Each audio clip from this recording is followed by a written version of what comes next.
कृपातमहं वन्दे परमानन्दमाधवम् नारायणं नमस्कृत्य नरं चैव नरोत्तमं देवीं सरस्वतीं व्यासं ततो जयमुदीरयेत्।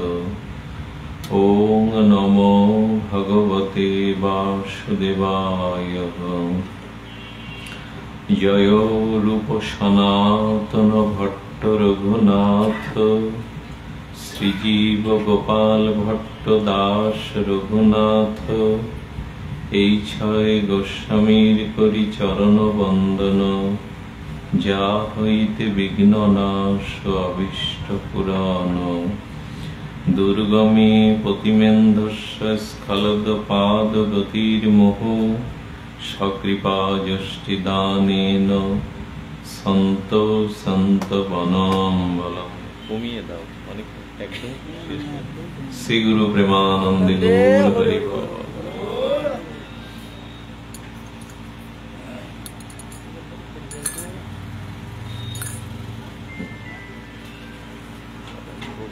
বৈষ্ণবদের দামোদর নমস্কার।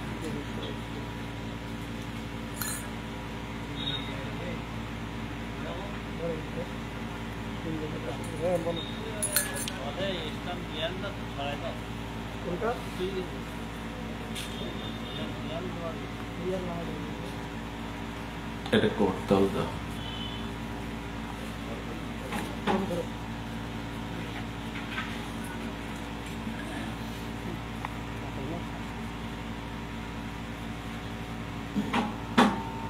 जय जय श्री गुरु निताय गौर प्रेमानंदे हरि हरि बोलो।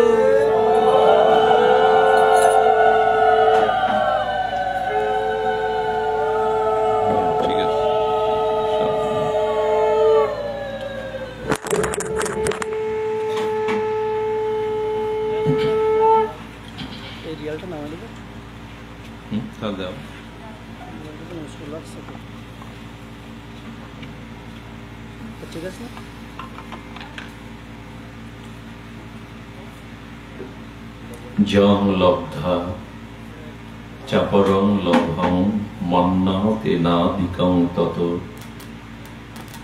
यस्मिन् स्थितो न दुःखेन गुरुणाल्लोपि विलश्यते। कलिजुग पावन अवतार श्री श्री कृष्ण चैतन्य महाप्रभु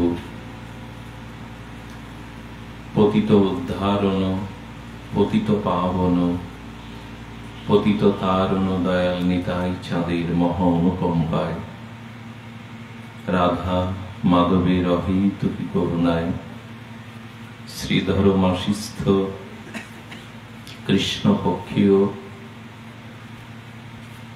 विष्णुपुत्र विष्णुपुरस्थ भक्त श्री गृह अंगने आत्मकल्याणार्थे विदेही आत्मकल्याणार्थे आजकेर এই সুমঙ্গল মাঙ্গলিক পরম আয়োজন এই শুভ সন্ধিক্ষণে মহেন্দ্রক্ষণে ভক্ত গৃহশ্রী অঙ্গনে विदेही आत्मकल्याणे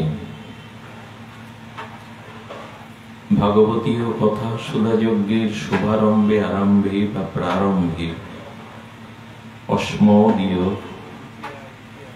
परम पूजनीय वंदनीय स्मरणीय रातुल आतुल शिल श्री गुरु महाराजेर चरण वंदना पूर्वक दंडवत प्रणति ज्ञापन पूर्वक तार एकांत कृपा करुणा कणा प्रार्थना याचना करी समागत संकीर्तन आचार्यबृंद महती अनुरागी शुद्ध भक्तगण स्नेहमयी कल्याणिया मातृमंडली सकल भक्त चरणे दिन अति दिनेर सश्रद्ध दंडवत प्रणति।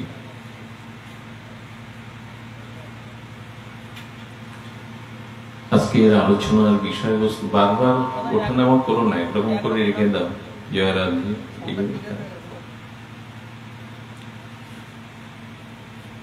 ভক্তি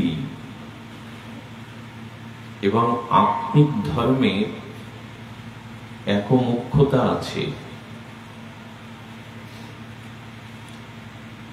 দৈহিক ধর্ম সকলের ভিন্নতা, বিভিন্নতা। এই প্রসঙ্গে আজকের সাক্ষাৎকার, কিঞ্চিত আলোচনা শ্রী গুরু মহারাজ ও আপনাদের প্রসন্ন দৃষ্টিতে।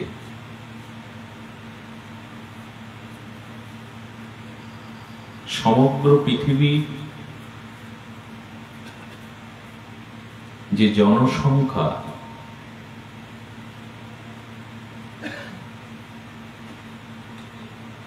সেই বহুল জনসংখ্যার কারণে পারিবারিক, রাষ্ট্রীয়, বিশ্ব ব্যবস্থায় একটা দ্বন্দ্ব সংঘাত শুরু হয়েছে। কমিয়ে দাও একটু, ফিডব্যাক আসছে, কমিয়ে দাও। জয় রাধে, জয় গো সুন্দর। দ্বন্দ্ব কখন হয়? এক থেকে একাধিক, অর্থাৎ দুই বস্তু যেখানে, দ্বন্দ্বটা সেখানে।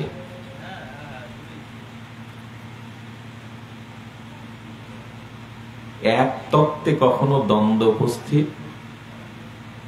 এক বস্তুতে দ্বন্দ্ব হয়? দ্বন্দ্ব তখনই হয় যখন বস্তু দ্বিতত্ত্ব থাকে, দুটি থাকে। কোন সুন্দরী কুমারীর হাতে যদি একটি বালা থাকে, সাংঘর্ষিক হয় না। দুটো থাকলে সাংঘর্ষিকতা আসে। তো পৃথিবীর যত মানবী, পৃথিবীর জনসংখ্যার ভার এত বেশি হয়ে গেছে যে এখন সবখানে একটা দ্বন্দ্ব বা সংঘাতময় পরিস্থিতি।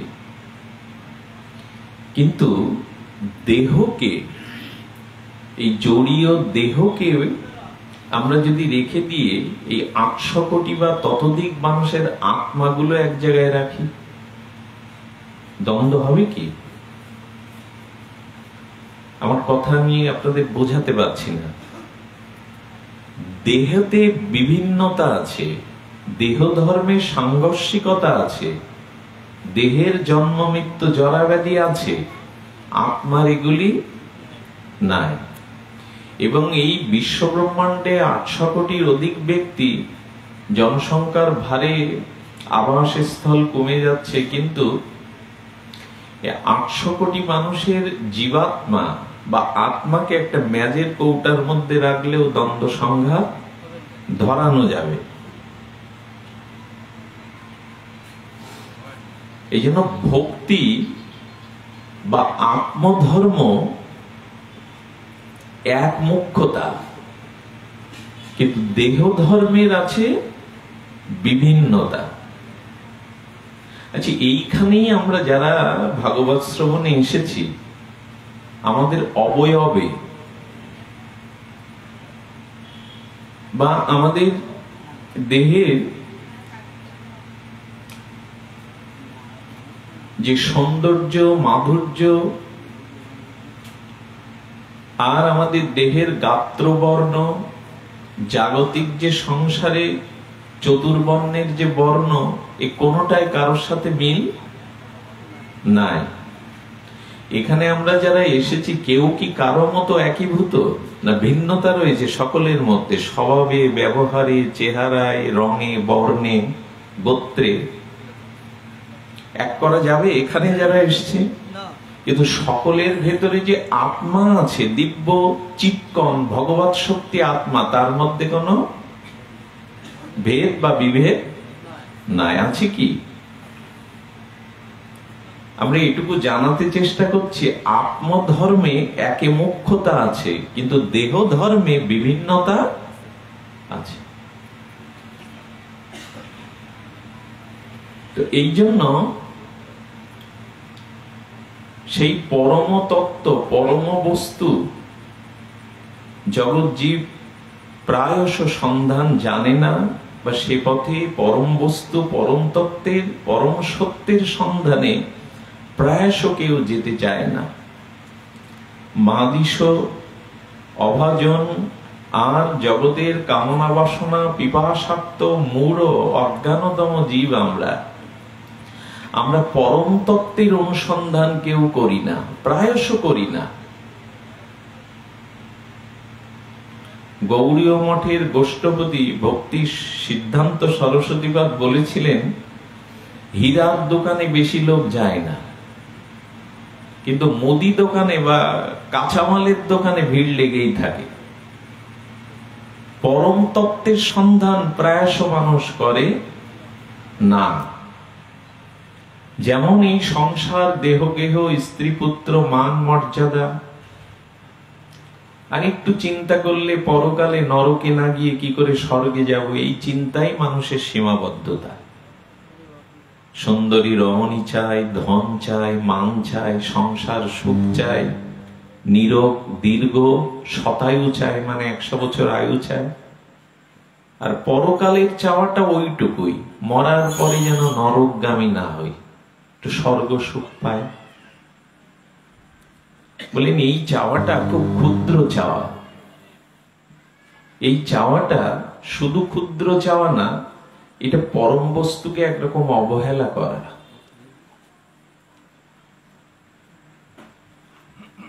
প্রসঙ্গটি একটি কঠিন। পরম ধর্ম বা আত্মতত্ত্বের গ্রাহক জগতে খুবই কম। যা কিছু বাইরে নিয়ে, যেমন সমুদ্রে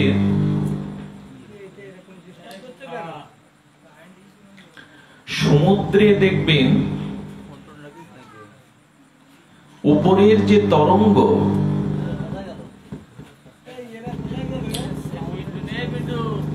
সব জায়গায় গান বাজনা কি সুন্দর সাউন্ড দেয়, ভাগবত পাঠের সাউন্ডটাই জীবনে ভালো পাওয়া খুব মুশকিল।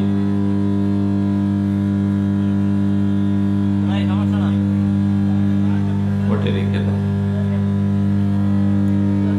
যন্ত্রণা।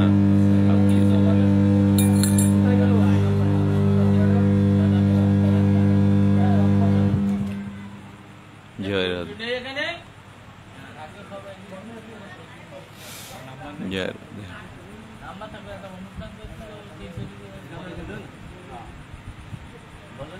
এটা বন্ধ করে দাও, লাইভটা বন্ধ করে দাও।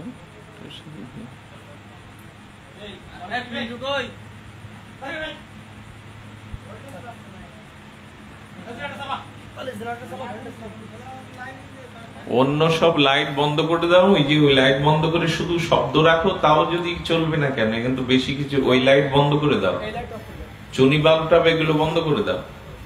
জয় রাধে। এভাবে যদি বিঘ্ন হয় সমস্যা হয়ে যাবে।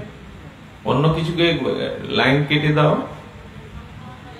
পাঠের শুধু এইটা রাখো, একটা লাইট রাখলে হবে। জয় নিতাই গৌর প্রেমানন্দে। আত্মধর্মের অনুসন্ধানে রত আমরা নই। চৈতন্য চরিতামৃতকার তিনি তার পয়ারে বলছেন, প্রভু কহে আমা ভজে মাগে বিষয় সুখ, অমৃত ছাড়ি বিষ মাগে এত বড় মূর্খ। শব্দটা আমরা একটু গালি পেলাম না? স্বয়ং অখণ্ড পরতত্ত্ব শ্রীকৃষ্ণ বলছেন আমরা মূর্খ। মূর্খ এই জন্য যে আমরা অমৃতকে ছেড়ে বিষকেই গ্রহণ করছি, অর্থাৎ আত্মধর্ম ভুলে দেহ ধর্মকেই আমরা, আত্মসুখকে বিসর্জন দিয়ে দেহ সুখকেই, সংসার সুখকেই চাচ্ছি। গোবিন্দ এটা মূর্খামি বলেছেন। আমি বললে আপনাদের কষ্ট হতে পারে, শ্রী গোবিন্দ শ্রীমুখে বলছেন আমা ভজে। এখানে যারা ভজন করে তাদের কথা বলা হচ্ছে, যারা সদ্গুরু চরণাশ্রয় করে সাধন ভক্তিতে ভজন অঙ্গে প্রবেশ করেনি, এটা তাদের কথা না, তারা তো মূঢ়ই। যারা মনে করে আমি বিদ্বান, আমি জ্ঞানী, আবার কোন মানুষের চরণাশ্রিত করতে হবে, মালা তিলক নিতে হবে, মালা জপ, ভজন কীর্তন, এগুলি আমাদের কাজ না। আমরা পিতামাতার সেবা করি, সত্য ন্যায়ের পথে চলি, আর আমরা দান ধ্যান এগুলি সামাজিক কর্ম করি, এতেই আমাদের মিটবে সাধুগুরুর চরণ ধোয়া জল, সাধুগুরুর চরণ ধুলি বা গুরু চরণে সমর্পণের প্রয়োজন নাই। সমাজে এক শ্রেণীর মানুষ এরকম বলে, দেখবেন, বাবা মার সেবা করি, দুস্থ ব্যক্তির দান ধ্যান করি, ন্যায় নীতি নিয়ে চলি, সদ্গুরু কি হবে? সদ্গুরু কি হবে? সাধুগুরুর চরণ ধরতে বা কেন হবে? তাদের ধুলা কেন গায়ে মাখতে হবে? মালা তিলক কাদা কেন মাখতে হবে? 12 জায়গায় সকালে উঠে কাদা মাখবো কেন? তিলক। আমি ওইসব লোক দেখানো ধর্মকর্ম করি না, আমি ন্যায় নীতি নিয়ে চলি। এই শ্রেণীর লোকের সংখ্যা এখন অনেক বেশি। এরা কর্মী, এরা কর্মকেই মুখ্য মনে করে, আর তাদের জীবনে একটাই কর্ম, ন্যায় নীতি, পিতামাতার সেবা, দুস্থজনের সেবা। এটি যে মন্দ কর্ম না তা না, এটি পূর্ণ কর্ম। এর দ্বারা কি হয়?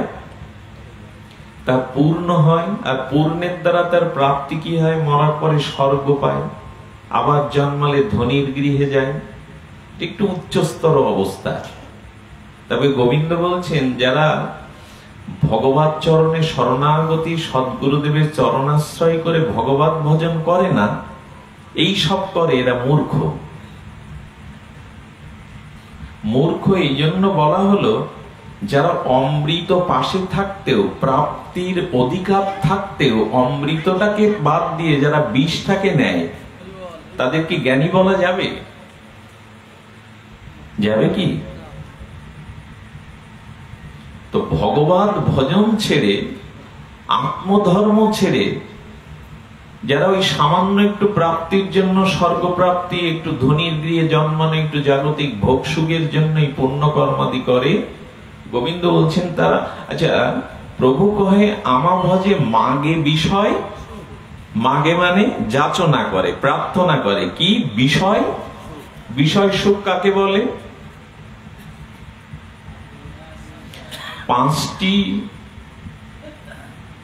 পাঁচটি বিষয় বা 5টি তত্ত্বকে আর নিজ সুখের জন্য, স্বসুখের জন্য মানুষ কামনা করে, একে বিষয় বলে। গাড়ি বাড়ি আছে, জমি জমা ভূসম্পত্তি আছে, এগুলি বিষয় না।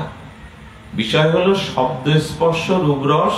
আপনাদের জানা, ব্যাখ্যার প্রয়োজন নেই। বিষয় হলো 5টি: শব্দ, স্পর্শ, রূপ, রস, গন্ধ। তো ভগবান বলছেন, আমাকে ভজনা করছে, হরিনাম করছে, মালা তিলক নিচ্ছে, তীর্থেও তীর্থে ঘুরে বেড়ায়, অথচ সে বিষয় সুখকে চায় ভগবানের কাছে। ধন দাও, টাকা দাও, সম্মান দাও, যশ খ্যাতি দাও, 100 বছর পরমায়ু দাও, বলে এগুলো সব বিষয়ের চাওয়া। বিষয় মাগে, অর্থাৎ বিষয়কে যাচনা করে, প্রার্থনা করে, তাদের গোবিন্দ মূর্খ বলছেন এই জন্য যে বিষয় সুখটা সুখ নয়, এটা হলো মিষ্টি দুঃখ। কি শব্দ বললাম? মিষ্টি দুঃখ। যেমন একটি পাত্রে উৎকৃষ্ট গোদুগ্ধ আছে, বলকারক, পুষ্টিকারক গোদুগ্ধ, সে তো শুভ্র এক বাটি গাভীর দুগ্ধ। এখন অজান্তে, সকলের অজান্তে কোনো বিষাক্ত সর্প যদি ওটা এটো করে দিয়ে যায়, আপনি দুধ ভেবেই ওটা পাচ্ছেন পুষ্টিকারক, বলকারক, আস্বাদ্য, কিন্তু বিষটা যে মেশানো, সাপটা যে এটো করে দিয়ে গেছে সকলের অজান্তে, এটি জানা নাই। যেমন ওটা খেলে বিষক্রিয়া হয়, দুধ বলকারক, পুষ্টিকারক, কিন্তু হলো বিষক্রিয়া, হয় কি না? ঠিক তেমনি বিষয় সুখটা দুধের মতো আস্বাদ্য, সৌন্দর্য। দুধ দেখতে কার না ভালো লাগে? সে তো শুভ্র, আবার আস্বাদ্য, কিন্তু বিষ মেশানো। এই জগতের যে সুখ, দেহের যে সুখ, সেটা সুখের মতো মনে হলেও এটা মিষ্টি দুঃখ। দেখতে মিষ্টি, দেখতে দুধের আস্বাদ্য বস্তু, কিন্তু ওর মধ্যে আছে, আপনি যদি প্রমাণ করতে পারেন দেহজাত, সংসারজাত বিষয়েতে সুখ আছে, আমি পাঠ ছেড়ে আপনার গৃহে চাকরগিরি করব। বিষয়েতে সুখ নাই, অথচ সুখের মতো দেখায়। আচ্ছা, আকাশের যে শুদ্ধ বৃষ্টির জলবিন্দু কণা, যখন মেঘ থেকে বৃষ্টির জলবিন্দু কণা পৃথিবীতে নেমে আসছে, পৃথিবীতে পতিত হওয়ার আগে ওই জলটা শুদ্ধ কিনা, নির্মল কিনা বৃষ্টির জল? যখন পৃথিবীতে এসে পড়লো, ধুলায়, খানা গন্ধে, বিষাক্ত জলে, দূষিত জলে মিশে গেল বৃষ্টির জল, তখন কি বৃষ্টির পতিত হওয়া জল আর শুদ্ধতা থাকে মেঘের জলের মতো? থাকবে কি? তেমনি আমাদের এই আত্মাটা দেহের সাথে যোগ হয়েছে, জড়র সাথে চিৎ যুক্ত হয়েছে। যখনই এই আত্মধর্ম ভুলে, বিশুদ্ধ ভগবত ধর্ম ভুলে জীবে এই বিষয়ের সাথে মিশে যায়, তখনই সে পবিত্রতা হারিয়ে ফেলে। বৃষ্টির জলটা শুদ্ধ, কিন্তু মাটিতে এসে পড়লেই হয়ে গেল। আচ্ছা, মধুটা, মধুমক্ষিকা, মধু, এখানে কথা বলা যাবে না। মধুমক্ষিকা অর্থাৎ মৌমাছি, ফুলে ফুলে শতপদ মধুমক্ষিকা ফুলের থেকে মধু সঞ্চয় করে শিল্পের মতো করে চাক করে রাখে। আচ্ছা, মৌমাছি মধুমক্ষিকার চাক থেকে বিন্দু বিন্দু যে মধুটা খরিত হচ্ছে, ওইটা হাত দিয়ে ধরে আস্বাদন করলে ওইটা খাঁটি মধু। কিন্তু মধুবিন্দুটি যখন ধুলাই বালিতে পড়ে গেল, ওই ধুলাবালি মিশ্রিত মধুকণাটি জিহ্বায় দিয়ে দেখবেন মধুর স্বাদ থাকবে, কিন্তু তার সাথে বালি, ধুলার। আত্মাটা যখন আমাদের ভিতর চিত আত্মাটা আছে ওই মধুর মতো, বৃষ্টির জলের ফোঁটার মতো, যখন বিষয়ে ওটা ভোগের জন্য যাচ্ছে, তখন হয়ে যাচ্ছে অশুদ্ধ। আমাদের মনটা এমনি শুদ্ধ, কিন্তু যখন ভোগ বাসনা, কামনা বাসনায়, বিষয় বাসনার দিকে যাচ্ছে, তখনই হয়ে যাচ্ছে আমরা অশুদ্ধ। বুঝে নিতে হবে। অর্থাৎ বিষয় সুখটা ওই ধুলোবালি মাখা মধুর বিন্দুর মতো, বিষয় সুখটা সর্বোচ্ছিষ্ট করা এক বাটি দুধের মতো। ওটা গ্রহণ করতে গেলেই দুঃখ বা যন্ত্রণা তোমাকে পেতে হবে। বোঝা গেল কি? তো গোবিন্দ বলছেন, সুখ ভেবে তুমি দুঃখকে আঁকড়ে ধরছো কেন? তুমি আমার চরণে আশ্রয় করেছো, হরিনাম আশ্রয় করেছো, সাধু সঙ্গ করছো, কিন্তু বিষয় সুখটা যে দুঃখময়, এইটা কেন তুমি চাইছো? এই জন্য বলছেন, বিষয়কে না ছাড়া পর্যন্ত, অর্থাৎ ত্যাগ ও বৈরাগ্য যতদিন না আসবে, সেটা আপনার আমার যারও হোক, যার জীবনে এই বিষয় থেকে বৈরাগ্য এবং ত্যাগ সূচিত না হবে, জানবেন প্রকৃত ধর্ম, পরম ধর্ম বা শুদ্ধা ভক্তি তার জীবনে এখনো আসেনি। যার চরিত্রে, যার ব্যবহারে ত্যাগ এবং বৈরাগ্য সূচিত না হবে, জানবেন ধর্মকর্ম যেটুকু করেছে সেটা যথার্থ ধর্ম বা ভক্তি ধর্ম বা আত্মধর্ম হয়নি। আপনি কতটুকু আত্মধর্ম, বিশুদ্ধ ভক্তি ধর্মে অবস্থান করছেন, এটা বোঝা যাবে আপনার ত্যাগ ও বৈরাগ্য, যেটার আজ বড় অভাব। আজ ধর্মকর্ম, আচার অনুষ্ঠান সব আছে, কিন্তু আমাদের জীবন থেকে হারিয়ে গেছে ত্যাগ এবং বৈরাগ্য।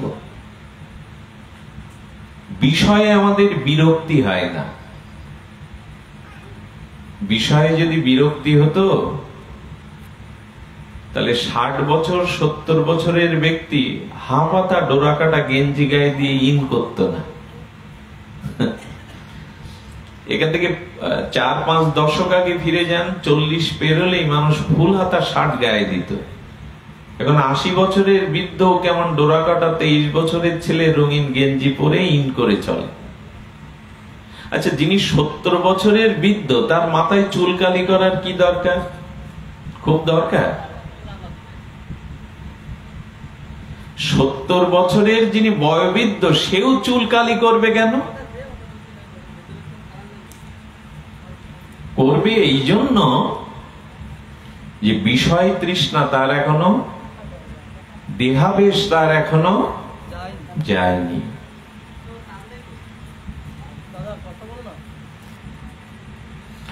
তো বিষয় বিষয় যতদিন আছে ততদিন মলিনতা আছে, দ্বন্দ্ব আছে, সংঘাত আছে, ততদিন দুঃখ আমাকে ছেড়ে দেবে না। ত্যাগ ও বৈরাগ্যে, আচ্ছা ভজন করছে অথচ ত্যাগ বৈরাগ্য তার চরিত্রে নাই, তাহলে কি বোঝা যাবে? সে ভগবানের ভজনটা করেছে নিজের সুখের জন্য, গোবিন্দের বা রাধারানীর সুখের জন্য না। অর্থাৎ তার ভক্তিটা এখনো নিষ্কামতায় পৌঁছায় নি। নিষ্কাম ভক্তি এলে সে নিজের সুখটা জলাঞ্জলি দিয়ে প্রেষ্ট বা প্রিয় রাধা মাধবের সুখই চাইবে, নিতাই গৌরের নিজের সুখ। আর ভগবানের সুখ দিতে গিয়ে, ভগবানের সুখ চাইতে গিয়ে সে কি করবে? সে নিজ আত্মসুখ, দেহ সুখ, সংসার সুখকে জলাঞ্জলি দেবে।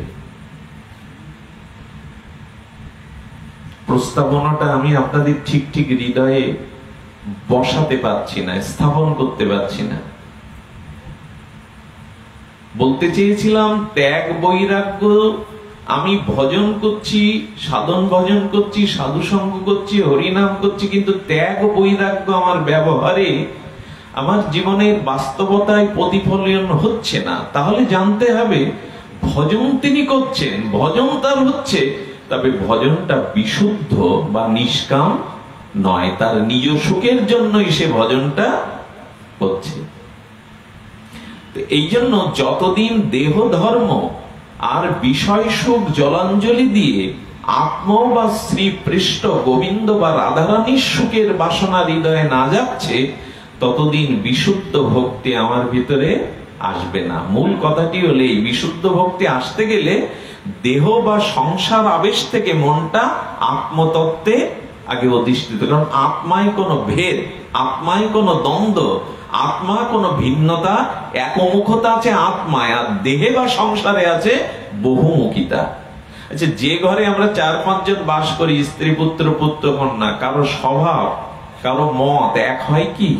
হয় না বলেই তো সংঘাত, হয় না বলেই তো দ্বন্দ্ব।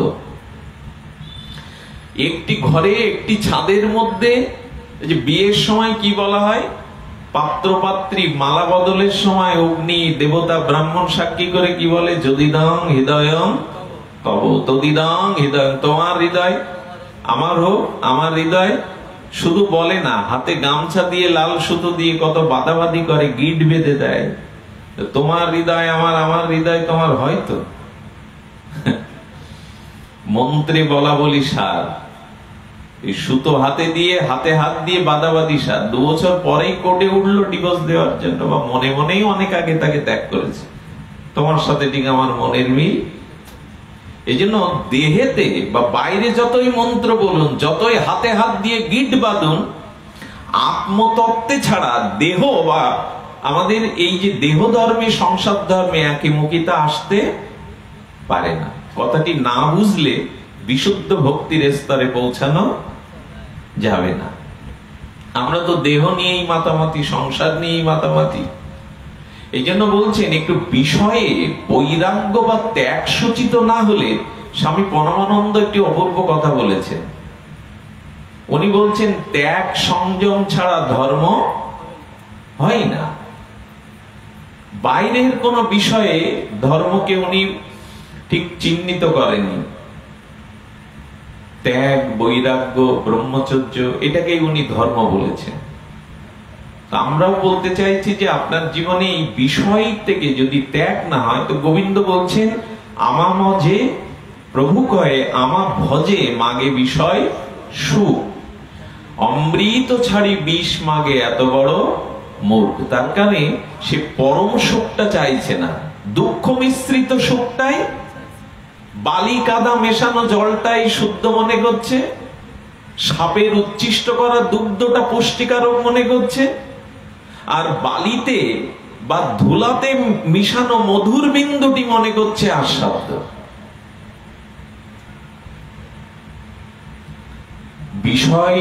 বিষয়ে যে সুখ নেই, আমি এই 1 মিনিটে আপনাদের প্রমাণ করে দিতে পারি। প্রমাণটা আমার না, দার্শনিকদের, আচার্যদের। আচ্ছা, আপনি যখন ঘুমান, গভীর ঘুমে, এই বাবাই আসা যাওয়া করো না, বস। আপনি যখন গভীর ঘুমে নিমগ্ন হন, আচ্ছা এই যে সারাদিন রোজগার করলেন, চাকরি বাকরি দোকানদারি করলেন, আর সারাদিন স্ত্রী পুত্র কোলাহল, কত আবেগ বাক্য, কত ভালোবাসার বাক্য বিনিময়, আপনজন গুলো সব ছিল। এখন আপনি সারাদিন যে শান্তি পাননি, এখন রাতে গিয়ে সুখময় শয্যায় গিয়ে যখন গভীর সুষুপ্তি ঘুমে নিমগ্ন হয়ে যাবেন, যখন আপনি গভীর ঘুমে আচ্ছন্ন হয়ে গেলেন, তো ওই গভীর ঘুমের মধ্যে টাকা পয়সা, আপনার নিজের নাম, স্ত্রী পুত্র, ওরা সাথে থাকে তো ঘুমের মধ্যে? কথা বলতে হবে, থাকে? এখন আপনার কাছে আমার প্রশ্ন হলো যে যখন গভীর সুষুপ্ত ঘুমে আপনি নিমগ্ন হন, তখন কাছে টাকাও থাকে না, সম্পদও থাকে না, নিজের পরিচয়টাও, অস্তিত্ব থাকে না, আর আপনার স্ত্রী পুত্র তো কোথায় থাকে? ঘুমের মধ্যে ওরা কি থাকে? তো গভীর ঘুম থেকে উঠে কেন মানুষ বলে বড় সুখে ঘুমিয়েছিলাম, কিছুই বুঝতে পারেনি?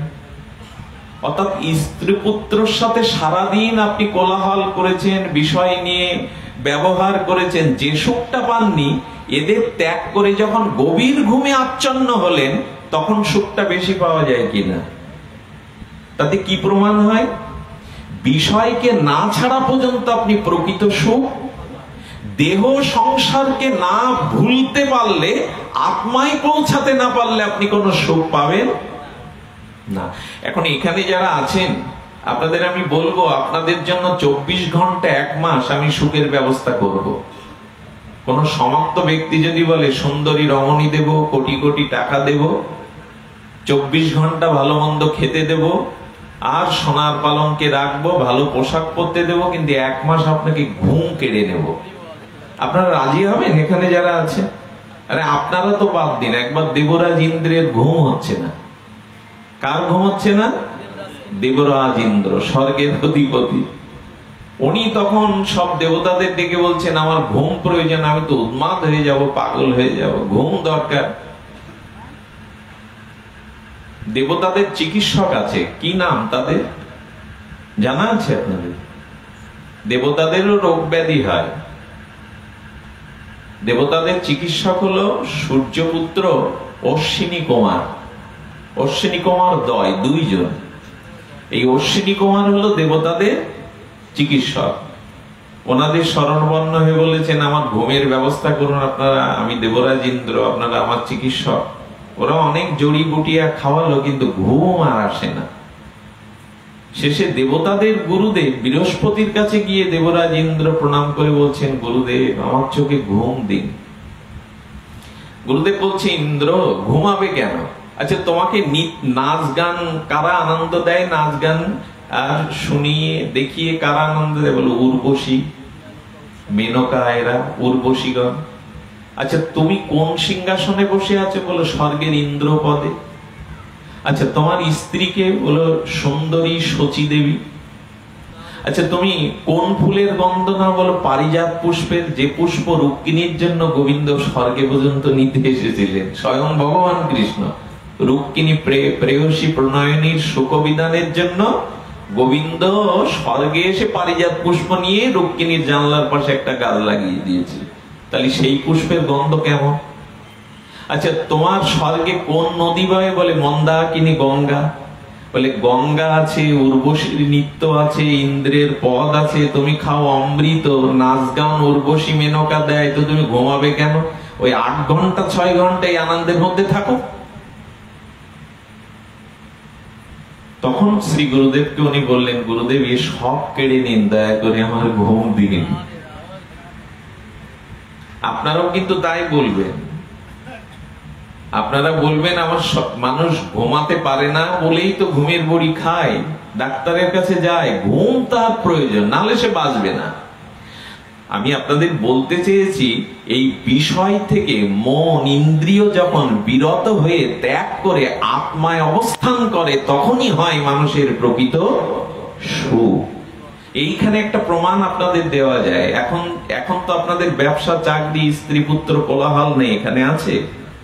এখন আপনি যদি শ্রদ্ধালু হয়ে একটু উৎকণ্ঠার সহিত হরিকথা শুনতে বসেন, কিছুক্ষণের মধ্যে দেখবেন আপনি আত্মায় বা আপনার মনের মধ্যে একটা পরম সুখ অনুভব করছেন। কারণ সংসারের জ্বালামালা চিন্তা এখন আপনার মাথায় বা মনে স্থান পাচ্ছে না। এই জন্য ঠাকুর মশাই বলেছেন, বিষয় ছাড়িয়া কবে শুদ্ধ হবে। কথাটি কত মার্মিক কথা। বিষয়কে না ছাড়া পর্যন্ত তোমার মন শুদ্ধ, আর শুদ্ধ মন না হলে ভজন সাধন ওইখানেই শেষ। অশুদ্ধ মনে অন্তত গোবিন্দ ভজন, ভগবত ভজন হয় না। হলেও সেটা পুষ্টিকারক বা প্রণয় পুষ্টি হয় না, আনন্দময় হয় না। আমি তত্ত্ব কথা আর খুব বেশি বিস্তার না করে বলতে চেয়েছি যে বিষয় থেকে আর মনটাকে প্রত্যাহার করতে পারলেই হলো পরম সুখ বা আনন্দ। তো আপনাদের কাছে প্রস্তাবনা মুখে যেটা বলতে চেষ্টা করেছি ভূমিকাতে, সেটি হলো বিষয় সুখটা দুঃখময়, বিষয় সুখটা যন্ত্রণাময়। আচ্ছা, এই দুঃখটা দেয় কে আমাদের? এই যে বিষয়ের আকর্ষণে যে দুঃখটা পায় অথচ সুখ ভেবে, কি করে বোঝায় আপনাদের? কিছু বানর বা হনুমান তারা জ্যৈষ্ঠ মাসের সুপরিপক্ক অমৃত রসালো আম খাওয়ার জন্য আর একটা পুকুর পাড়ে উপস্থিত হয়েছে। আচ্ছা, পুকুরের একেবারে তীরবর্তী যে ওই রসালো সিঁদুর রঙা আমগুলো পেকে আছে, ওই আমের প্রতিচ্ছবিটা স্বচ্ছ পুকুরের জলে পড়েছে। পড়ে কিনা? আম গাছ যদি পুকুর পাড়ে থাকে স্বচ্ছ জলে আমের প্রতিচ্ছবিটা পড়ে না? তো বানরগুলো মনে করছে আম তো নিচে, উপরে লাফালাফি করে কি করবো, দেখাই তো যাচ্ছে। এই ভেবে বানরগুলো ঝাঁপ দিয়ে সেই আম পেতে যাচ্ছে জলের মধ্যে। আচ্ছা, আম দেখা যাচ্ছে বটে, ছবিটা প্রতিচ্ছবি রূপে পড়েছে বটে, ধরা যাবে তো, আম পাওয়া যাবে তো? তেমনি এই সংসারের যে সুখটা, ওইটা দেখা যাচ্ছে সুখের মতো, কিন্তু ধরতে কখনো পারবে না। আচ্ছা, সোনার হরিণের স্বাদ মা সীতার জাগলো কিনা? প্রভু সোনার হরিণ আমার চাই। রাম ধরতে পারলো তো সোনার হরিণকে? ভগবান কি দেখালো সোনার হরিণের পেছনে? আমি ভগবান, আমি ছুটতে গিয়ে বউ হারালাম, স্ত্রী হারা হলাম। ভগবান রামচন্দ্র বলছে সোনার হরিণ ধরা সীতাকে বুঝিয়েছিল, কিন্তু সীতা বউ বললেন প্রভু সোনার হরিণ চাই। এই সোনার হরিণটাই হলো বিষয় সুখ। সংকেত দিচ্ছে এই সোনার হরিণটা কাকে বলে? সোনার হরিণ হয় নাকি? সোনার হরিণ মানে সোনার মতো দেখা যাচ্ছে, সুখ মনে হচ্ছে, কিন্তু ওর পিছনে দৌড়িয়ে।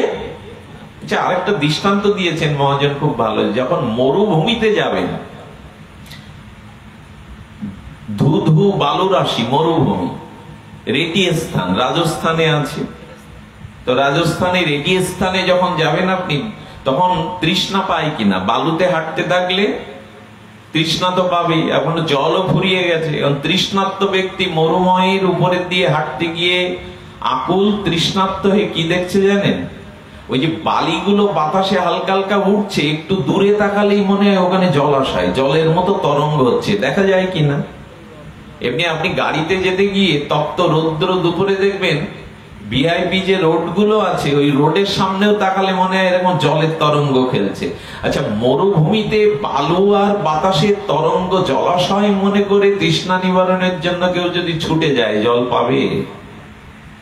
কি করে বোঝাবে আমাদের আচার্যরা? বলে এই দেহ সুখ, সংসার সুখ, বিষয় সুখটা সুখের মনে হলেও বালিতে মরুময়ের মতো ছুটে ছুটেও পাওয়া যায় না, ক্লান্ত হয়ে পড়ে যেতে হয়।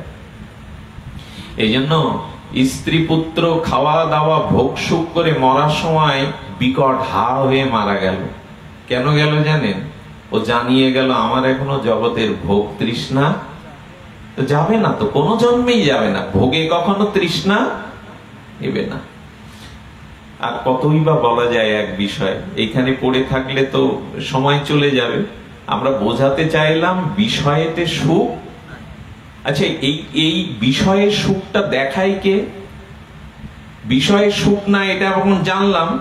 আচ্ছা, যদি জেনে থাকি যে বিষয়টা রঙিন সুখ, বিষয়টা মিষ্টি দুঃখ, এ যদি এখনই শব্দের দ্বারা আপনার ভেতরে যায়, তাহলে এখান থেকে বাড়ি গিয়ে বা কাল থেকে কি বিষয় সুখ চাওয়া উচিত? আমরা চাই কেন? এই কথা কাজে লাগে না কেন? শুনছি তো শুধু আজকের দিনে না, প্রতিদিনই তো ভাগবত শুনি। এখন তো ভাগবত এখানে আসা লাগে না, এখন সব নেটেই ভাগবত উড়ে বেড়াচ্ছে, মোবাইল খুললেই পাঠ পেয়ে যাবেন বড় বড় পাঠকে। তো যারা হরিকথা শুনছে তাদের কেন এটি শোনার পরেও বিষের থেকে হাত বাড়াবে, দুঃখের দিকে হাত বাড়াবে? বলে এই বাড়ানোর একটাই কারণ, মায়া তাকে এখনো পরিত্যাগ করেনি। এত জানার পরেও মায়া তাকে এই পথেই নিয়ে চলেছে। আর দুঃখটা আত্মা দেয় না, দুঃখটা ভগবানের কাছে দুঃখই নেই। আত্মতত্ত্বে কোনো জরা ব্যাধি, ক্ষুধা পিপাসা এগুলি আত্মাই নাই। আসলে মায়ার কারণেই আমরা এইটি জানতে পেরেও উপলব্ধি করতে পারছি না। মায়াময় জীব তো, কারণ দুঃখটা মায়া থেকে আছে। কৃষ্ণ ভুলি যেই জীব অনাদি, অতএব মায়া তারে দেয় সংসার দুঃখ। সংসার দুঃখের কারণ কি তাহলে? ভগবান, আত্মা। দুঃখের কারণ কি? মায়া। আর এই মায়ার কারণেই, মায়াটা কেমন জানেন? শ্যামসুন্দর পণ্ডিত বাবাজি মহারাজ, এই বিখ্যাত নৈয়ায়িক, রাধাকুণ্ডের ভজনানন্দী মহাপুরুষ, তিনি বলেছেন আয়নার মধ্যে নিজের বিম্বের প্রতিবিম্বটা দেখা যায় বটে, আয়নার ভিতরে আপনি আপনার দেহের প্রতিবিম্ব অর্থাৎ প্রতিচ্ছবিটা দেখতে পাবেন, কিন্তু আয়নার মধ্যে যাকে দেখা যাবে আপনি হলেও আপনি না। কারণ আয়নার মধ্যে কোন সুন্দরী যুবতী নিজের মুখ দেখলে আয়নার মধ্যে ওকে দেখছে, কিন্তু আয়নার মধ্যে যিনি, তার নাকে দুল পরানো, কানে দুল পরানো। আচ্ছা, আয়নার মধ্যে যে যুবতীটা নিজের রূপটা দেখছে, তার মুখ আছে, মুখে খাদ্য দেওয়া যাবে, তো আয়নার মধ্যে যে মুখটা দেখা যাচ্ছে।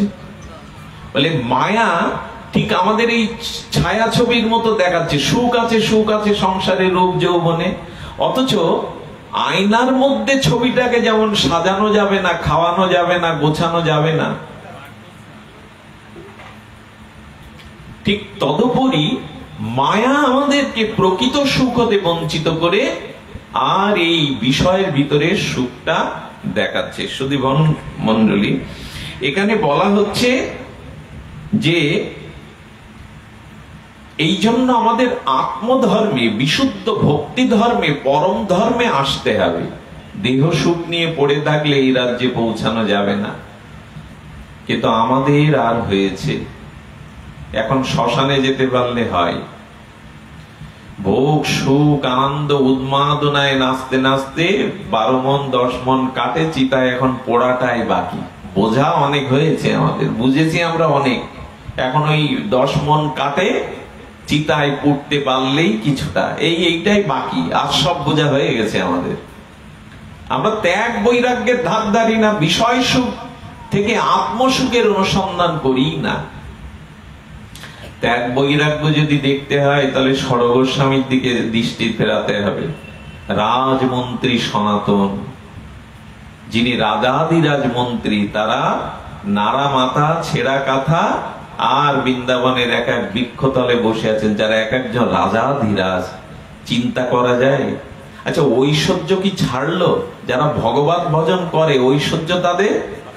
সনাতন গোস্বামী রাজ্য ত্যাগ করলেন, পদ ত্যাগ করলেন, কিন্তু ওইখানে গিয়ে পেলেন পরশ পাথর।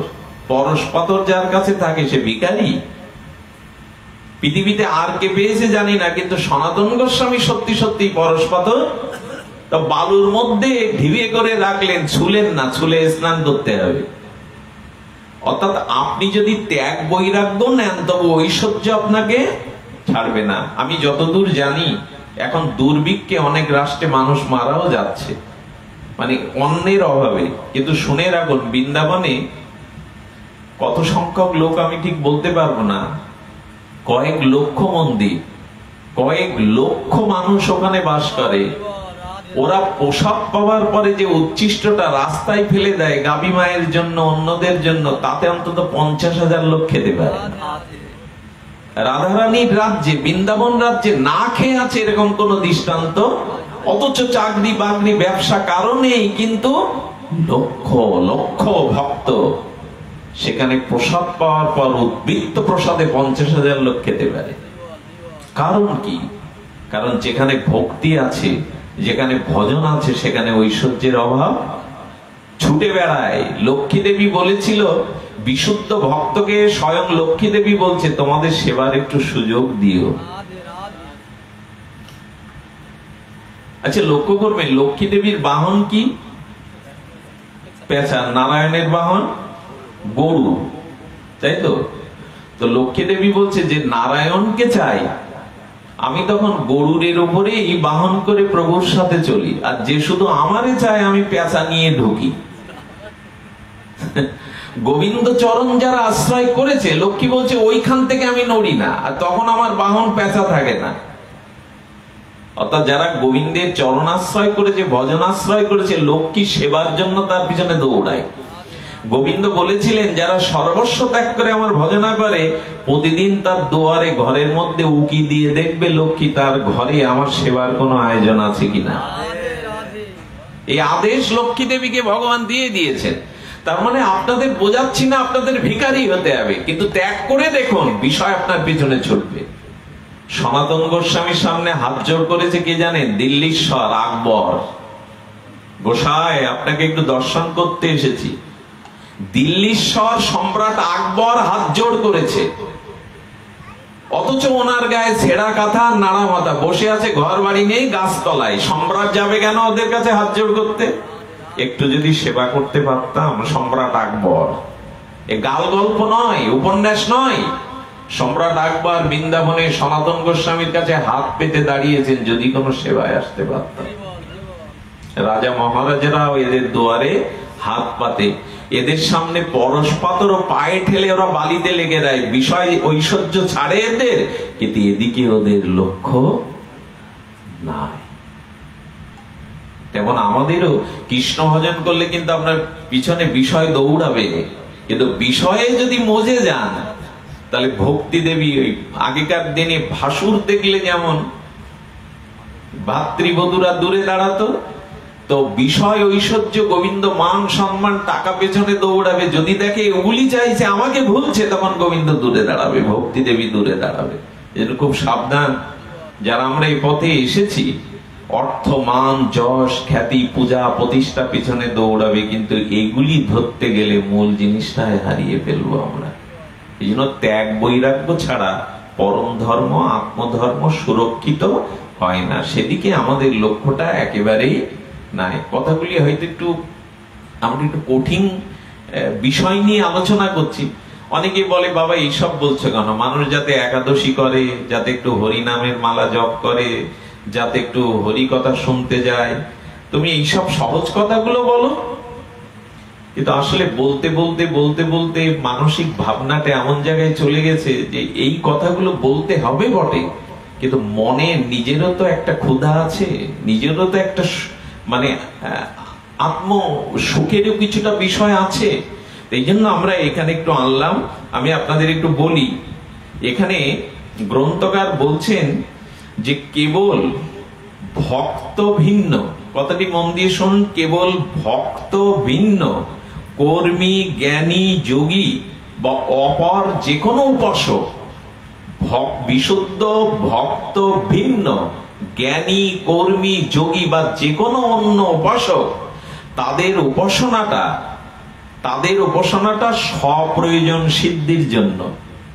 কি বললাম বাবা?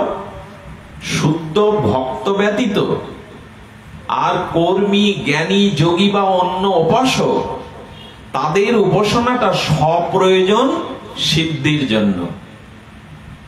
আর সেই নিমিত্তেই তারা সাধন ভজন করে। স্বপ্রয়োজন কোনটি? ধর্ম, অর্থ, কাম। ধর্ম কর্ম তার দ্বারা কামনা পূর্ণ হবে, আর ওই ধর্মকে আঁকড়ে ধরে কামনা পূর্ণ হবে, পরকালে মুক্তি বা স্বর্গ পাবো। এই স্বপ্রয়োজনেই, নিজ প্রয়োজনেই কর্মী, যোগী, জ্ঞানী, তারা অন্যান্য উপাসকরা এই চতুষ্টয় পুরুষত্ব পাওয়ার জন্যই তারা উপাসনা করে। কিন্তু বিশুদ্ধ ভক্তের এগুলি কোনো প্রয়োজন বোধ তারা করে না। কত উন্নত স্তরের কথা!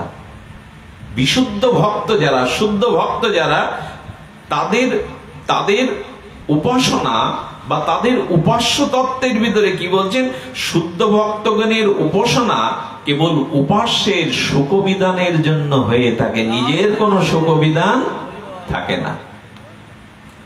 আবার বলি কথাটা, ভক্ত ব্যতীত অন্য কোন কর্মী জ্ঞানী যোগী উপাসকরা নিজের শশুক বাসনার জন্য কর্মযোগ জ্ঞান ভজন সাধন করে। ওই যে ধর্ম চায়, অর্থ চায়, কামনা পূর্ণ চায়, পরকালে মুক্তি, মোক্ষ, স্বর্গ চায়, কিন্তু শুদ্ধ ভক্তির ভজন যারা, তাদের উপাসকও এক আর তাদের প্রার্থনা এক। ওই উপাসকের সুখ বিধান, নিজের কোন সুখ চায় না, নিজের কোন সুখ তারা চায় না, এমনকি সুখের তাৎপর্য লেশও তাদের নাই, তাদের মধ্যে থাকে না। এই জন্য এই বিশুদ্ধ নিষ্কাম ভক্তিটি হলো অকৈতব এবং নির্মল, এর মধ্যে কোনো কামনা বাসনার মল নাই, এবং অকৈতব, কোনো কপটতা। কপটতা মানে এগুলি চাওয়া, ভগবানকে সামনে রেখে যারা নিজের সুখ সুবিধা চায় তারা কপট। ভগবানকে সম্মুখে রেখে যারা নিজের সুখ সুবিধা আদায় করে তারা হলো কপট। নিজের সুখ সুবিধা আদায় তো আমরা করি। যেদিন আমাদের মহামায়া দুর্গা পূজা হয়, অষ্টমীর দিনে ব্রাহ্মণের পেছনে আমরা এগুলি চাই, ধনং দেহি, যশং দেহি, রূপং দেহি, যশোজহি। আচ্ছা, পুরোহিত ঠাকুর একবারও কি পড়ায় কৃষ্ণ ভক্তিং দেহি মা, আমায় কৃষ্ণ ভক্তি দাও? পড়ায় কি? কিন্তু মহাপ্রভু আমাদের কি পড়িয়েছেন? ন ধনং ন জনং সুন্দরীং কবিতাং বা জগদীশ। এই দেখুন কিরকম উল্টো। দুর্গা পূজার ঠিক অঞ্জলির সময় আর পুরোহিত মাথা নেড়ে নেড়ে এই মন্ত্রই আমাদের শেখায় বা পড়ায়, ধনং দেহি, পুত্রং দেহি, যশং দেহি, যশোজহি। হ্যাঁ, সুন্দরী দাও, ধন দাও, বিদ্যা দাও, শত্রুকে বিনাশ করো। আর মহাপ্রভু বলছেন আমি তোমাদের জন্য একটা মন্ত্র এনেছি, ন ধনং ন জনং। ওগুলো সব পাশ কাটাচ্ছে মহাপ্রভু। আমি ধন চাই না, সুন্দরী রমণী চাই না, নিজের মান সম্মান চাই না, তোমার চরণে জন্ম জন্মান্তরে যেন আমার অহেতুকী ভক্তি হয়, আমি কোনো হেতু নিয়ে যেন তোমায় ভালো না বাসি। শোনেন, প্রিয়ের সুখ ব্যতীত ভালোবাসা কাকে বলে? প্রেম বা কাকে বলে? যেখানে নিজের সুখের জন্য কোনো চাওয়া নেই, প্রিয়ের সুখের জন্য সব ব্যবস্থা, তাকে বলে প্রেম। আবার বলি, দুটো সম্বন্ধ বা সম্পর্কের মধ্যে যখন কেউ নিজের সুখটা চাইবে তখনই সেখানে প্রেম বা ভালোবাসা দাঁড়াতে পারে না। নিজের সুখ জলাঞ্জলি বিসর্জন দিয়ে যদি প্রিয়ের সুখের কথাই ভাবি বা প্রিয়ের সুখী একমাত্র কামনা করি, সেখানে ভক্তি বা প্রেম আসবে, না হলে সব স্বার্থ। এই জন্য আমাদের এই জগতে কোনো প্রেম হয় না বা হওয়ার না। এখানে দেহ, রূপ, যৌবন, নিজের সুখটা আদায়ের জন্য সবাই ব্যস্ত। যেখানে আর নিজের সুখ পাবে না সেখানে তুমি আর আমার নেই। বুঝে গেল? যে বস্তু থেকে আপনি আর সুখ আদায় করতে পারবেন না, যে বস্তু থেকে আপনারা সুখ হবে না, সেই বস্তু এই জগতের মানুষ ছুঁড়ে ফেলে দেয়। কথাটি যদি 100 বার বলি পুরানো হবে না, 100 বার উচ্চারণ করলেও কথাটি অযৌক্তি হবে না। যুক্তিসঙ্গত কথা হলো, এই জগতের কোন বস্তুর থেকে যখন আপনি আর সুখ পাবেন না, আদায় করে নিতে পারবেন না, সেই বস্তু আপনি ছুঁড়ে ফেলে দেবেন। এই জন্য জগতে কারোর সাথে প্রেম বা ভালোবাসা, তো এখন তো ছোটখাটো মাঝারি ভালোবাসা এই জগৎ বানের মতো ভাসছে। এখন সব ছোটখাটো মাঝারি ভালোবাসা, বলো ভালোবাসা জগতে হয় না। জগতে কারোর সাথে রূপ যৌবনের সাথে ভালোবাসা বা প্রেম হয় না। আচ্ছা, আপনি এই লাইনটা কেটে দিন, সাধক রামপ্রসাদের এই লাইনটা, আপনার কি ক্ষমতা কলমে, দার্শনিক বিদ্যাপতির এই লাইন কেটে দিন। রামপ্রসাদ বলছে পৃথিবীর কেউ ভালো তো বাসে না, পৃথিবী ভালোবাসিতে। এই লাইনটা কাটবার ক্ষমতা পৃথিবীর কোন দার্শনিকের আজও হয়নি। যদি রূপ যৌবন ধন সম্পদ থাকলে, ভালোবাসা থাকতো, বিল গেটসের বিবাহ বিচ্ছেদ হতো না। বিল গেটসের নাম তো জানেন, পৃথিবীর অন্যতম ধনী, এখন হয়তো তৃতীয় চতুর্থে চলে গেছেন। 27 বছরের স্ত্রীর সংসার টিকলো না। ইন্দিরা গান্ধীর ছেলে মরবে কেন? প্রাইম মিনিস্টার ইন্দিরা গান্ধী, ভারত মাতা ইন্দিরা গান্ধী, সঞ্জয় গান্ধীর চিতা নিউ দিল্লিতে জ্বলছে চন্দন কাটে, উনি দাঁড়িয়ে দাঁড়িয়ে নীরবে নিথর হয়ে দাঁড়িয়ে। প্রধানমন্ত্রীর ছেলে মারা যাবে কেন? পুত্র শোক পেতে হবে কেন? বলে এই জগতে কোনো বন্ধন চিরস্থায়ী না, এই জগতের কোন সম্বন্ধ যা ধ্বংস হয়, যা টিকে থাকে না, তা প্রেম হয় না। প্রেম তাকেই বলে বহুবিধ ধ্বংসের কারণ সত্ত্বেও যা ধ্বংস হয় না তাকে বলে বহুবিধ ধ্বংসের কারণ সত্ত্বেও যা ধ্বংস হয় না তাকে বলে প্রেম। এটা হয় জগতে? এটা নারী পুরুষের মধ্যে হয়? কারোর মধ্যে হয়? কারণ যৌবন তো চিরদিন, ক্ষমতাও চিরদিন, যুগ থাকবে না, যৌবন থাকবে না, বার্ধক্য জরাব্যাধি পড়ে থাকলে তখন বরঞ্চ ভগবানকে বললেন তুলে নাও, আর সহ্য করতে পারছি না। একদিন যাকে বলতো তোমার মুখ না দেখলে আমার দিন ভালো যায় না, আর তখন বলে সামনে থেকে সরে যাও, তোমার মুখ দেখলে আমার সহ্য হয় না। এই তো এখন জগৎ কি এই কথা চিন্তা করে মানুষ যে জগতে ভালোবাসা নেই, প্রেম নেই? প্রেম আছে আত্মার সাথে, প্রেম আছে আত্মারাম ভগবানের সাথে, গুরুদেবের সাথে, ভক্তির সাথে প্রেম আছে। কোন সম্বন্ধই টিকবে না, সবকিছু ধ্বংস হবে। কোথায় প্রেম? কোথায়? বহুবিধ ধ্বংসের কারণ থাকাও যা ধ্বংস হয় না তাকে বলে প্রেম। সেটা হয় জগতে। এই জন্য যদি ভালোবাসা চান, প্রেম চান, তো করতে হবে রাধারানীর সাথে, শ্রী গোবিন্দের সাথে, নিতাই গৌরের সাথে, ভক্তির সাথে। এ বাঁধন কখনো ছিড়বে না। কে শোনে কার কথা? ভালোবাসাই তো এখন বন্যা বয়ে যাচ্ছে। ভালোবাসার কারণে আত্মহত্যাও বেড়েছে। বিশ্ববিদ্যালয়ে 1921 সালে বাংলাদেশের সর্বোচ্চ বিদ্যাপীঠ বিশ্ববিদ্যালয়ে 101টা ছেলে মেয়ে আত্মহত্যা করেছে। চিন্তা করা যায় বাবা মা কম কষ্ট করে ছেলে মেয়েকে বিশ্ববিদ্যালয়ে পাঠায়, সেই বিশ্ববিদ্যালয়ের 101 জন ছেলে মেয়ে আত্মহত্যা করেছে। ভাবা যায়? কারণ তারা নিরাশায় ভুগছে, হতাশায় ভুগছে। হতাশা তো আসবে যারা ভজন আশ্রয় করবে না, যারা গোবিন্দ চরণ আশ্রয় করবে না। হতাশা তাদের কোনো জন্মেই যাবে না, তাড়িয়ে ফিরবে তাদের হতাশা। মানুষ প্রকৃত সুখ চায় কিন্তু সুখের সন্ধান করে না, জানতে চায় না প্রকৃত সুখ কোথায়। সুখের সন্ধান একমাত্র ভজনের মধ্যে।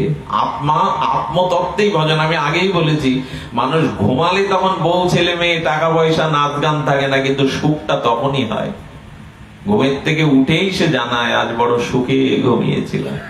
ঘুমটা খুব প্রয়োজন, কারণ বিষয় থেকে মুক্ত হলেই সুখ। তাহলে আমরা কি জানলাম? তবে গোবিন্দ একটা ভরসা দিয়েছে, সকাম ভক্তিতে আসলেও আপনি নিষ্কাম ভক্তিতে আসতে পারবেন। প্রভু কহে আমা ভজে মাগে বিষয় সুখ, অমৃত ছাড়ি বিষ মাগে এত বড় মুখ। আমি বিজ্ঞ, আমি বিজ্ঞ সেই মূর্খে বিষয় বিষ কেন দিব। আচ্ছা, মার হাতে ধারালো ব্লেড বা ছুরি যদি ছোট্ট বাচ্চা খেলনা ভেবে চায়, মা দেবে? দেওয়া উচিত? চকচক করা ছুরিটা মা কোনো কাজের জন্য নিয়েছে, ছোট অবুঝ বাচ্চা বলছে ওইটা খেলবো, মা দেবে? তা গোবিন্দ বলছেন ও তো মূর্খ, ও আমার কাছে টাকা পয়সা মান সম্মান চাচ্ছে, স্বর্গ। আমি তো বিজ্ঞ, আমি ওকে দেব কেন চাইলে? এই জন্য আপনাদের একটু সুন্দর কথা বলি। অন্যান্য জ্ঞান কর্ম যোগ বা অন্যান্য দেবদেবীর উপাসনা যারা করেন করুন, সেটাও গোবিন্দের উপাসনা, তবে সেটা অবিধিপূর্বকম গোবিন্দ গীতায় বলেছেন। তবে তাদের বলি, নিতাই গৌরের ভজন যদি করতে চান, রাধা মাধবের ভজন যদি করতে চান, গোপালের সেবা যদি করতে চান, তাহলে একটা বিপদ আছে আপনার। সেবা করার আগেই ও কি করেছে? নিতায় হাত বাড়িয়েছে। নিতায় হাত উঁচু করেছে না? গৌরও তো হাত উঁচু করেছে। আচ্ছা, গোপাল হাত বাড়িয়েছে। আসলে বলতে চাইছে আমাদের প্রিয় প্রেমময় অধিদেবতা যে আমার ভজন যদি করো, তাহলে তুমি আমার কাছে যাতে না চাইতে পারো, আমি আগে ভাগেই তোমার কাছে চেয়ে বসে আছি। দেখবেন কোন দেবতা এইভাবে হাত বাড়ায়নি। কোন উপাসক যার উপাসনা করি আমরা, কোন দেবতা বা কোন ভগবান আমাদের কাছে এভাবে হাত পাতেনি। গোপাল হাত পেতেছে, নিতাই হাত পেতেছে। ওরা কি বলছে জানেন? তুমি আমার কাছে যাতে কামনা বাসনা অন্য কিছু না চাইতে পারো, তাই আমি চেয়ে বসে আছি। কি চাই নিতাই তোমার? কি চাই গৌর তোমার? বলে তুমি আমার হও। আমি হাত বাড়িয়েছি, তুমি আমার হও, আর কারো হতে যেও না। আগে আমার হও, তারপরে সকলের হও। আগে ভগবানকে ভোগটা লাগাও, প্রসাদ হলে সকলকে দাও। আচ্ছা, ভোগের আগে যদি প্রসাদ ভেবে সব দিয়ে দিই তো হলো কি? ভগবানকে নিবেদনের আগে যা কিছু আয়োজন আপনাদের দিয়ে দিলাম, ওটা হলো কি? নিয়ম হলো ভগবানকে দাও, ওর থেকে যেটা প্রসাদী হবে এইবার সবাইকে, স্ত্রী পুত্র বন্ধু বান্ধবকে দাও। তো আগে ভগবানকে তো দিতে হবে। তো গোবিন্দ বলছেন আমি বিজ্ঞ, ওই অজ্ঞে বিষয় বিষ কেন দিব, সচরণামৃত দিয়া বিষয় বলাইব। আমি আমার চরণের মহামহিমা কৃপা দিয়ে তাকে বিষয় ভুলিয়ে দেব। এইখানটায় আসবার জন্য এত কথার অবতারণা। যারা রাধা মাধবের ভজন করছেন, শুদ্ধ ভক্তি নিতাই গৌরের হরিনাম ধর্ম প্রেম ধর্মে এসেছেন, তাদের জন্য বলা হলো যে নিজের সুখের জন্য কোনো কিছু চাওয়ার উদ্দেশ্যে ভজনে যেন আমরা প্রবেশ না করি, তার সুখের চিন্তা করেই যেন আমরা ভজন করি। তো এখানে এই জন্য বলছেন যে হৃদয়ে নির্গুণা ভক্তি সঞ্চারিত হতে গেলে প্রিয়ের সুখটাই আমাদের চাইতে হবে। নিজ সুখের বাসনা যদি চাই তাহলে কিন্তু আমরা এই দেহ সুখ বিষয় সুখেই আর আটকে থাকবো। ধ্রুব মহারাজও চেয়েছিলেন সিংহাসন, কিন্তু শেষ পর্যন্ত তিনি বুঝলেন আমি কাশকুড়াতে এসে কাঞ্চন পেয়ে গেছি। আচ্ছা, এই মায়া দূর হয়ে এই শুদ্ধ ভক্তি বা শুদ্ধ নির্গুণা ভজন কবে আসবে আমাদের জীবনে? একটা এবার আপনাদের একটু সরলীকৃত করে আমরা আসি। এই শুদ্ধ ভক্তির স্তরে, এই প্রেম মন্দিরের দুয়ারে, এই বিশুদ্ধ আত্মধর্মের কাছে আসতে গেলে আমাদের একমাত্র কৃপা হলো বিশুদ্ধ ভজনানন্দী স্নিগ্ধ সাধু কৃপা। সাধু কৃপা ব্যতীত এই অনুভূতিটাও আমাদের হৃদয়ে আসবে না। এই জন্য সর্বশাস্ত্রের উদ্ঘট একটাই কেবল ঘোষণা, বিশুদ্ধ শুদ্ধ সাধু। আচ্ছা, বিশুদ্ধ বলা হচ্ছে কেন, শুদ্ধ বলা হচ্ছে না কেন? বললো সাধু রূপে দেখলেই তিনি যে প্রকৃত সাধু এমনটি, যিনি এই বিশুদ্ধ ভজনের স্তরে এসেছেন। সশুক বাসনা জলাঞ্জলি দিয়ে কৃষ্ণ সুখ তাৎপর্য সেবা বাসনা যার হৃদয়ে আছে, এরকম বিশুদ্ধ ভক্তের সঙ্গ করো। না করলে যে যেমন ভক্ত তার সঙ্গ করলে তার ভাবটাই তোমার ভিতরে সঞ্চারিত হবে। আচ্ছা, দুটো তোতা পাখি মানে টিয়া পাখি বুলি বলে, তো টিয়া পাখির মা দুটো ডিমকে তা দিয়ে দিয়ে আর দুটো শাবক ডিম থেকে প্রকাশ হয়েছে। তো চিচি করে যখন ডাকছে, এক শিকারী ওটা টের পেয়ে তিনি এই দৃশ্যটা দেখে আর সেই তোতা পাখির সেই ছোট্ট সদ্যজাত শাবক দুটিকে নিয়ে বাজারে বিক্রি করে দিলেন। কিনলো একজন মঠের শুদ্ধ ভক্ত, আর একজন কিনলো যিনি পশু হত্যা করে মাংস বিক্রি করেন, তাকে কি বলে? কসাই। একটা কসাই কিনলে একই মায়ের দুটি ডিম থেকে দুটি তোতা পাখির শাবক প্রকাশ হলো। ওইটা কোন শিকারী এনে বিক্রি করে দিল, একজন মঠের সন্ন্যাসী কিনলো সাধু মহারাজ, আর একজন কিনলো কসাইখানা। 1 বছর বয়স হওয়ার পরে রাজা ওই বাজার দিয়ে যাচ্ছেন, ওই দেশের রাজাধিরাজ। তো আশ্রমটা বাজারের মধ্যেই, তো সেই আশ্রমের বারান্দায় ওই তোতা পাখিটি বলছে জয় রাধে জয় রাধে জয় নিতাই গৌর। রাজা বলছে বারে, আমি মনে করলাম কোন ভক্ত বলছে। এই তোতা পাখিটাকে মহারাজের কাছে অনুরোধ করে নাও, কিছু পয়সা করে দিয়ে। দেখো, রাজা যদি চায় আপত্তি জানাতে পারে কেউ।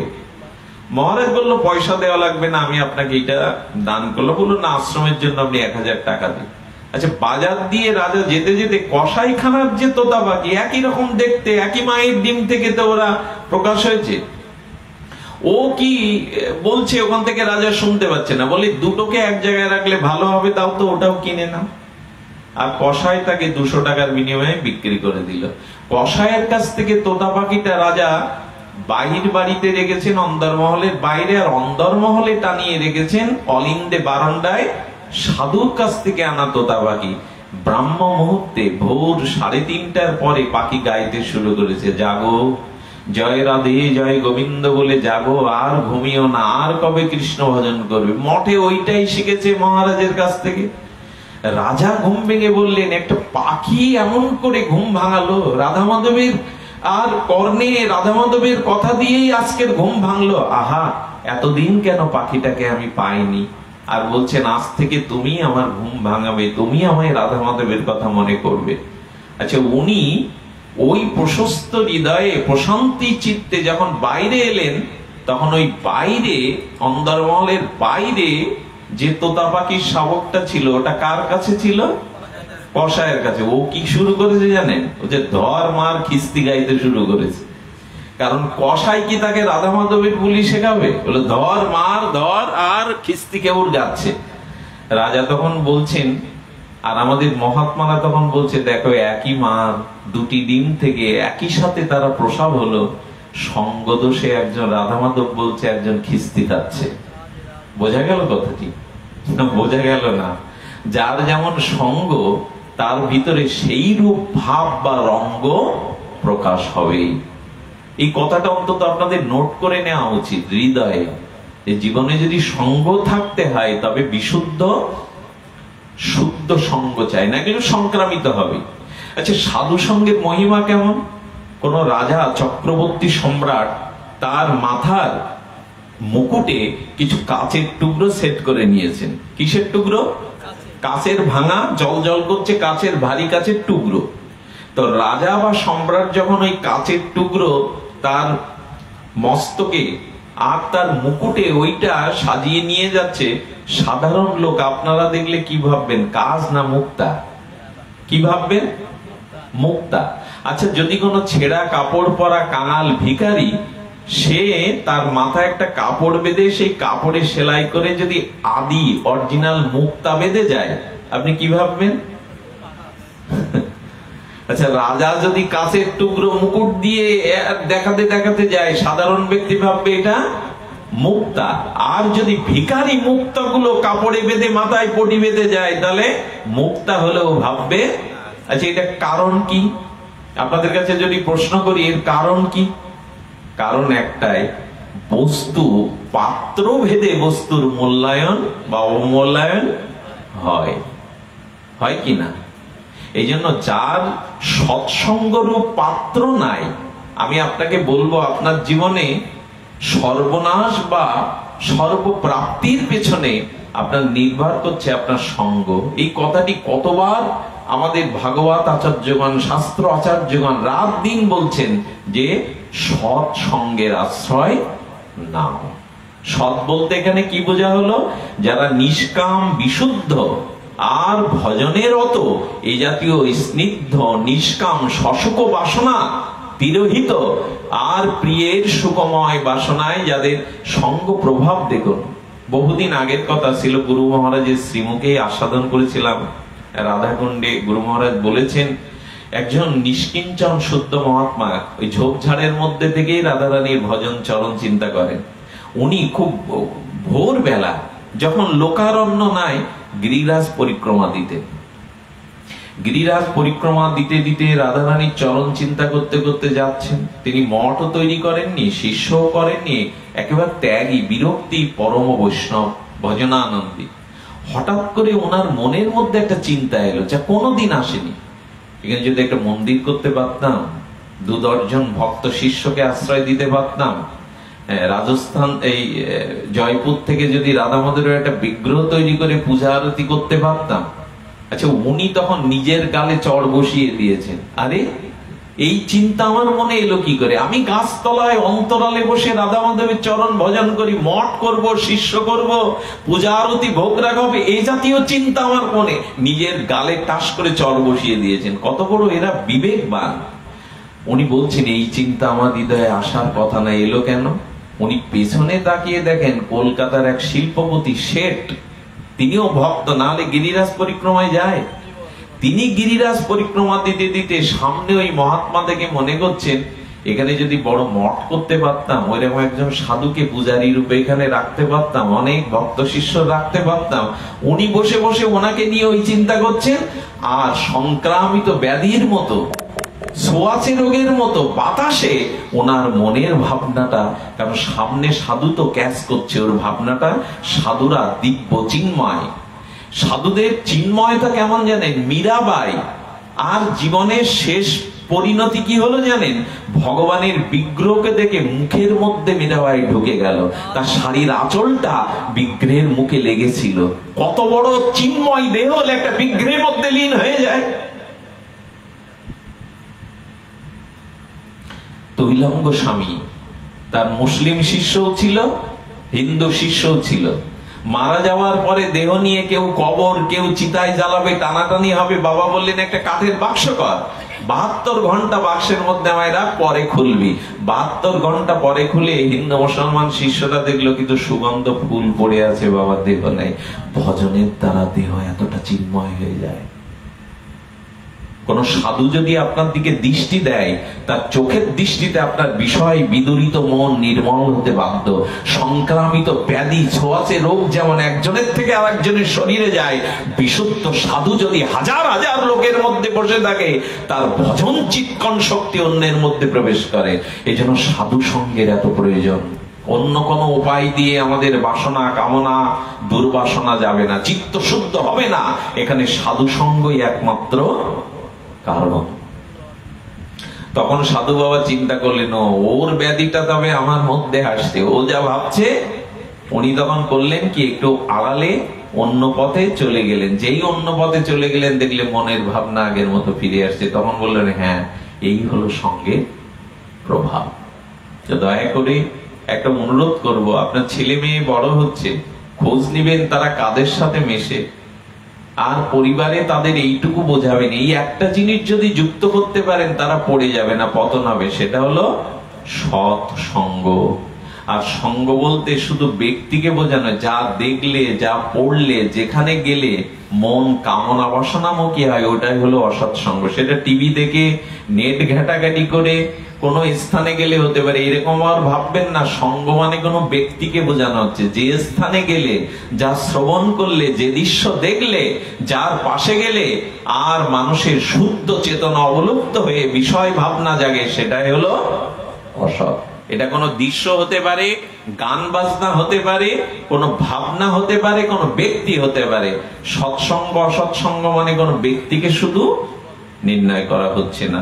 তো আমরা এইটুকু জানলাম যে আমাদের সৎসঙ্গের কৃপার দ্বারাই কেবল আমরা এই বিশুদ্ধ ভাবনাটি আসতে পারবো।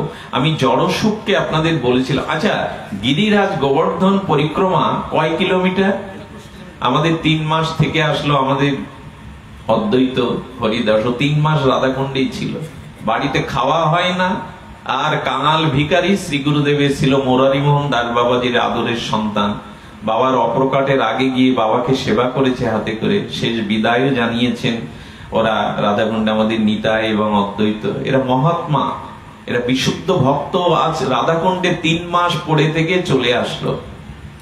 আমি ভাগ্যবান যে আমি ওদের সঙ্গ পেয়েছি। ওরা নিষ্কিঞ্চন বিশুদ্ধ ভজনানন্দী। তো ওর মুখেই শুনছিলাম, ওকে দেখেই অনুভব করছিলাম যে সাধু সঙ্গের মহিমা, শ্রী গুরুদেবের মহিমা কতটা কতটা প্রবল। এই জন্য সৎসঙ্গ বা বিশুদ্ধ আর এই ব্রজের রসিক জন, ব্রজের ভজনানন্দী আর এইসব শুদ্ধ ভক্তদের সঙ্গ করলে যেমন যেমন সঙ্গ করবেন তেমন তেমন রঙ্গ আপনার ভিতরে প্রকাশিত হবে। তো এই মায়া আমাদেরকে, এই অসৎসঙ্গ আমাদেরকে মায়ায় কবলিত করে মহামায়ার বাঁধনে ফেলে দিচ্ছে। এই জন্য আচ্ছা, গিরি গোবরাজ পরিক্রমা ও করে এসছে, তো এই জন্য বলছি 21 কিলোমিটার। ওটা কষ্ট না? 21 কিলোমিটার খালি পায়ে হাঁটাটা কষ্ট না? আচ্ছা, আপনাকে যদি এখন বলা হয় 21 কিলোমিটার শ্যামনগর কি হতে যান, আপনার কষ্ট বোধ হবে না? যেতে চাইবেন? কিন্তু গিরিরাজ পরিক্রমার পরে বলে, হ্যাঁ, যখন রাধাকুণ্ডের তীরে এসে বসে পরিক্রমা দিয়ে, ওখানে বলে পরম শান্তি পেলাম। অর্থাৎ ভগবত ভজনে কষ্ট আছে। ভোর 3:30 ওটা, মঙ্গল আরতি, এগুলো কষ্ট না? সুখের ঘুম ত্যাগ করা। কিন্তু এই কষ্টটা করলে এক পরম আত্ম আনন্দ ভেতরে উপলব্ধি হয়। আর সংসারের জন্য কষ্ট করলে সেটা ক্লান্তি বা জরাব্যাধির কারণ হয়। এই জন্য প্রকৃত সুখ আছে ভজনে, প্রকৃত সুখ আছে সাধু সঙ্গে, প্রকৃত সুখ আছে ভগবত ভজনে। এই জন্য বারবার বলা হচ্ছে যেখানে, এই জন্য সর্বকারণ শ্রী ভগবান স্বয়ং। আর গীতাতে এই কথা বলছেন, তে অপি মামেব পন্তেও যজন্তে অবিধি পূর্বকাম। নিজের কামনা বাসনা নিয়ে যে দেবদেবীর পূজা তোমরা করছো, সে পূজা স্বীকৃত বটে, সেও আমার কৃপা তোমরা পাবে বটে, তবে ওটা অবিধি পূর্বক। আমি কিন্তু দেবদেবীর পূজা আপনাদের নিষেধ করছি না, কিন্তু কামনা বাসনা নিয়ে যদি এই পূজা পার্বণে মেতে থাকি, গোবিন্দ বলছেন এটা হবে অবিধি পূর্বক। এটা ঠিক বিধি না, কারণ বিধি হলো সেই পরম তত্ত্বকে জানা, যাকে জানলে জং লব্ধা চাপরং লব্ধা মন্নাতে নাদিকাং তত যস্মিনী স্থিত ন দুঃখেন গুরুণাল্লোপি বিলস চতে। যা পেলে আর পাওয়ার বাকি থাকে না, যা দেখলে আর দেখবার কিছু বাকি থাকে না, যা জানলে আর জানার কিছু অবশেষ থাকে না, সেই পরম বস্তু শ্রী গোবিন্দ রাধারানীকে জানো। আর নয় আপনাদের এই তত্ত্বতার মধ্যে, একটা তাপদগ্ধতার মধ্যে কষ্ট দেওয়া উচিত নয়। আমি যে কথাটা বলবার জন্য প্রয়াস করেছি এতক্ষণ, সেটা হলো গোবিন্দ বলছেন এই যজন্তে অবিধি পূর্বকম। এই ঘোষণা দ্বারা ঐকান্তিক ভাবে একমাত্র আরাধনার ও ভক্তি যে আমাদের আশ্রয়, এটাই এখানে নির্ণয় হচ্ছে। আসুন আমরা শুদ্ধ ভক্তির আশ্রয় নেই। শুদ্ধ ভক্তির আশ্রয় নেওয়ার সাথে সাথে তার সুখের চিন্তা করতে হবে। আর তার সুখের সামান্য একটু আমরা একটু জানাই, এই সসুখ বিসর্জন দিয়ে যারা ভালোবাসতে পেরেছিল তারা হলো ব্রজবাসী জনরা। একটু ব্রজের কথা বলি, বিশ্রাম করি। এই ব্রজবাসীরাই ছিল, হ্যাঁ, আত্ম সুখ দুঃখ গোপীর নাহিক বিচার, কৃষ্ণ সুখ হেতু চেষ্টা মনোব্যবহার। কি কবিরাজ কৃষ্ণ গোস্বামীর কি লেখনী! আত্ম সুখ দুঃখ গোপীর নাহিত বিচার, তারা নিজের সুখের বিচার কখনো, কৃষ্ণ সুখ হেতু চেষ্টা মন ব্যবহার। এই একটাই লাইন আমাদেরকে পথ দেখাবে, আলো দেখাবে, ব্রজভক্তির পথ আছে। নিজের সুখের জন্য কিছু চেয়েও না। হ্যাঁ, গুরুদেবের আদেশে কাঠ কাটতে গেছে সুদামা, কাঠ কাটতে গেছে কানাই। কৃষ্ণ সুদামা তাদের বন্ধুত্ব ছোটবেলার গুরুগৃহেই। আর সেখানে যখন ঝড় উঠেছে, ডালপালা ভেঙে পড়ছে, তখন সুদামা বলছে কানাই শুয়ে পড়তো, মাটিতে শুয়ে পড়। আর মাটিতে শুয়ে পড়ার সাথে সাথে সুদামা কৃষ্ণের দেহটাকে আগলে ও সাষ্টাঙ্গে শুয়ে পড়েছে। কানাই বলছেন আমার দেহকে আবৃত করে শুয়ে পড়লি কেন? বলো ভাই কানাই, যদি ডালপালা ভেঙে পড়ে আমার বুকে পড়ুক, যেন তোর বুকে না পড়ে, তোকে আঘাত না দেয়।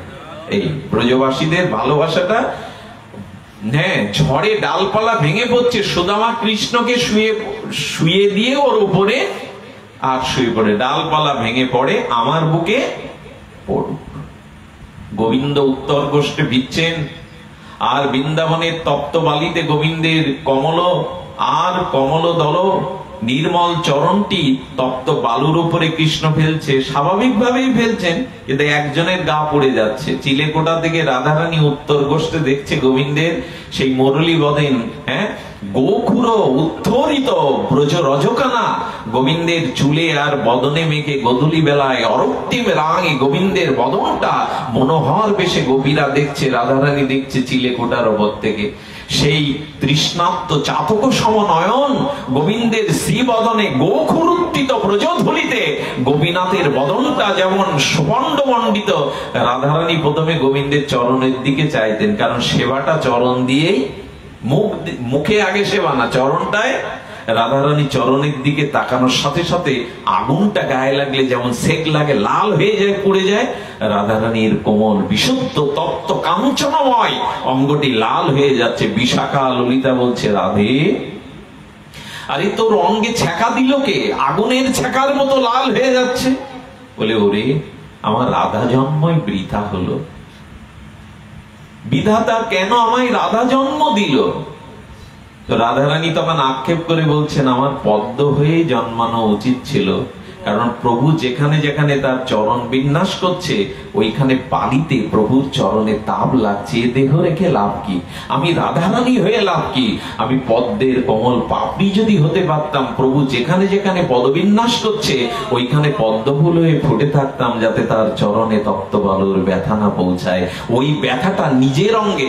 আচ্ছা, বারান্দা থেকে উচ্চ জায়গা থেকে শিশু সন্তান পড়ে গেলে ব্যথাটা শিশুর বেশি লাগে না দূর থেকে দেখলে মায়ের বেশি লাগে?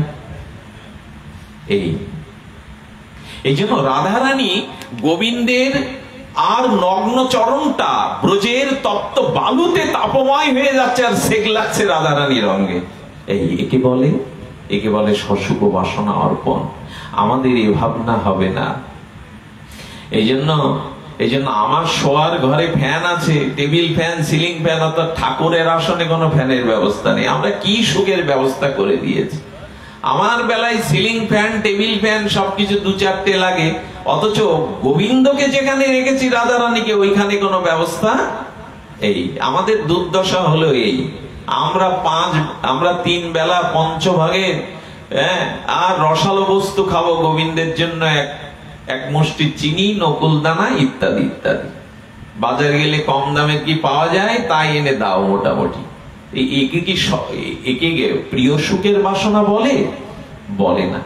সব থেকে উত্তম বস্তুটি, ঋতুর যে ফল, যে ফসলটি অগ্রে হবে, ওটা আগে ভগবানকে সেবায় দিতে হবে।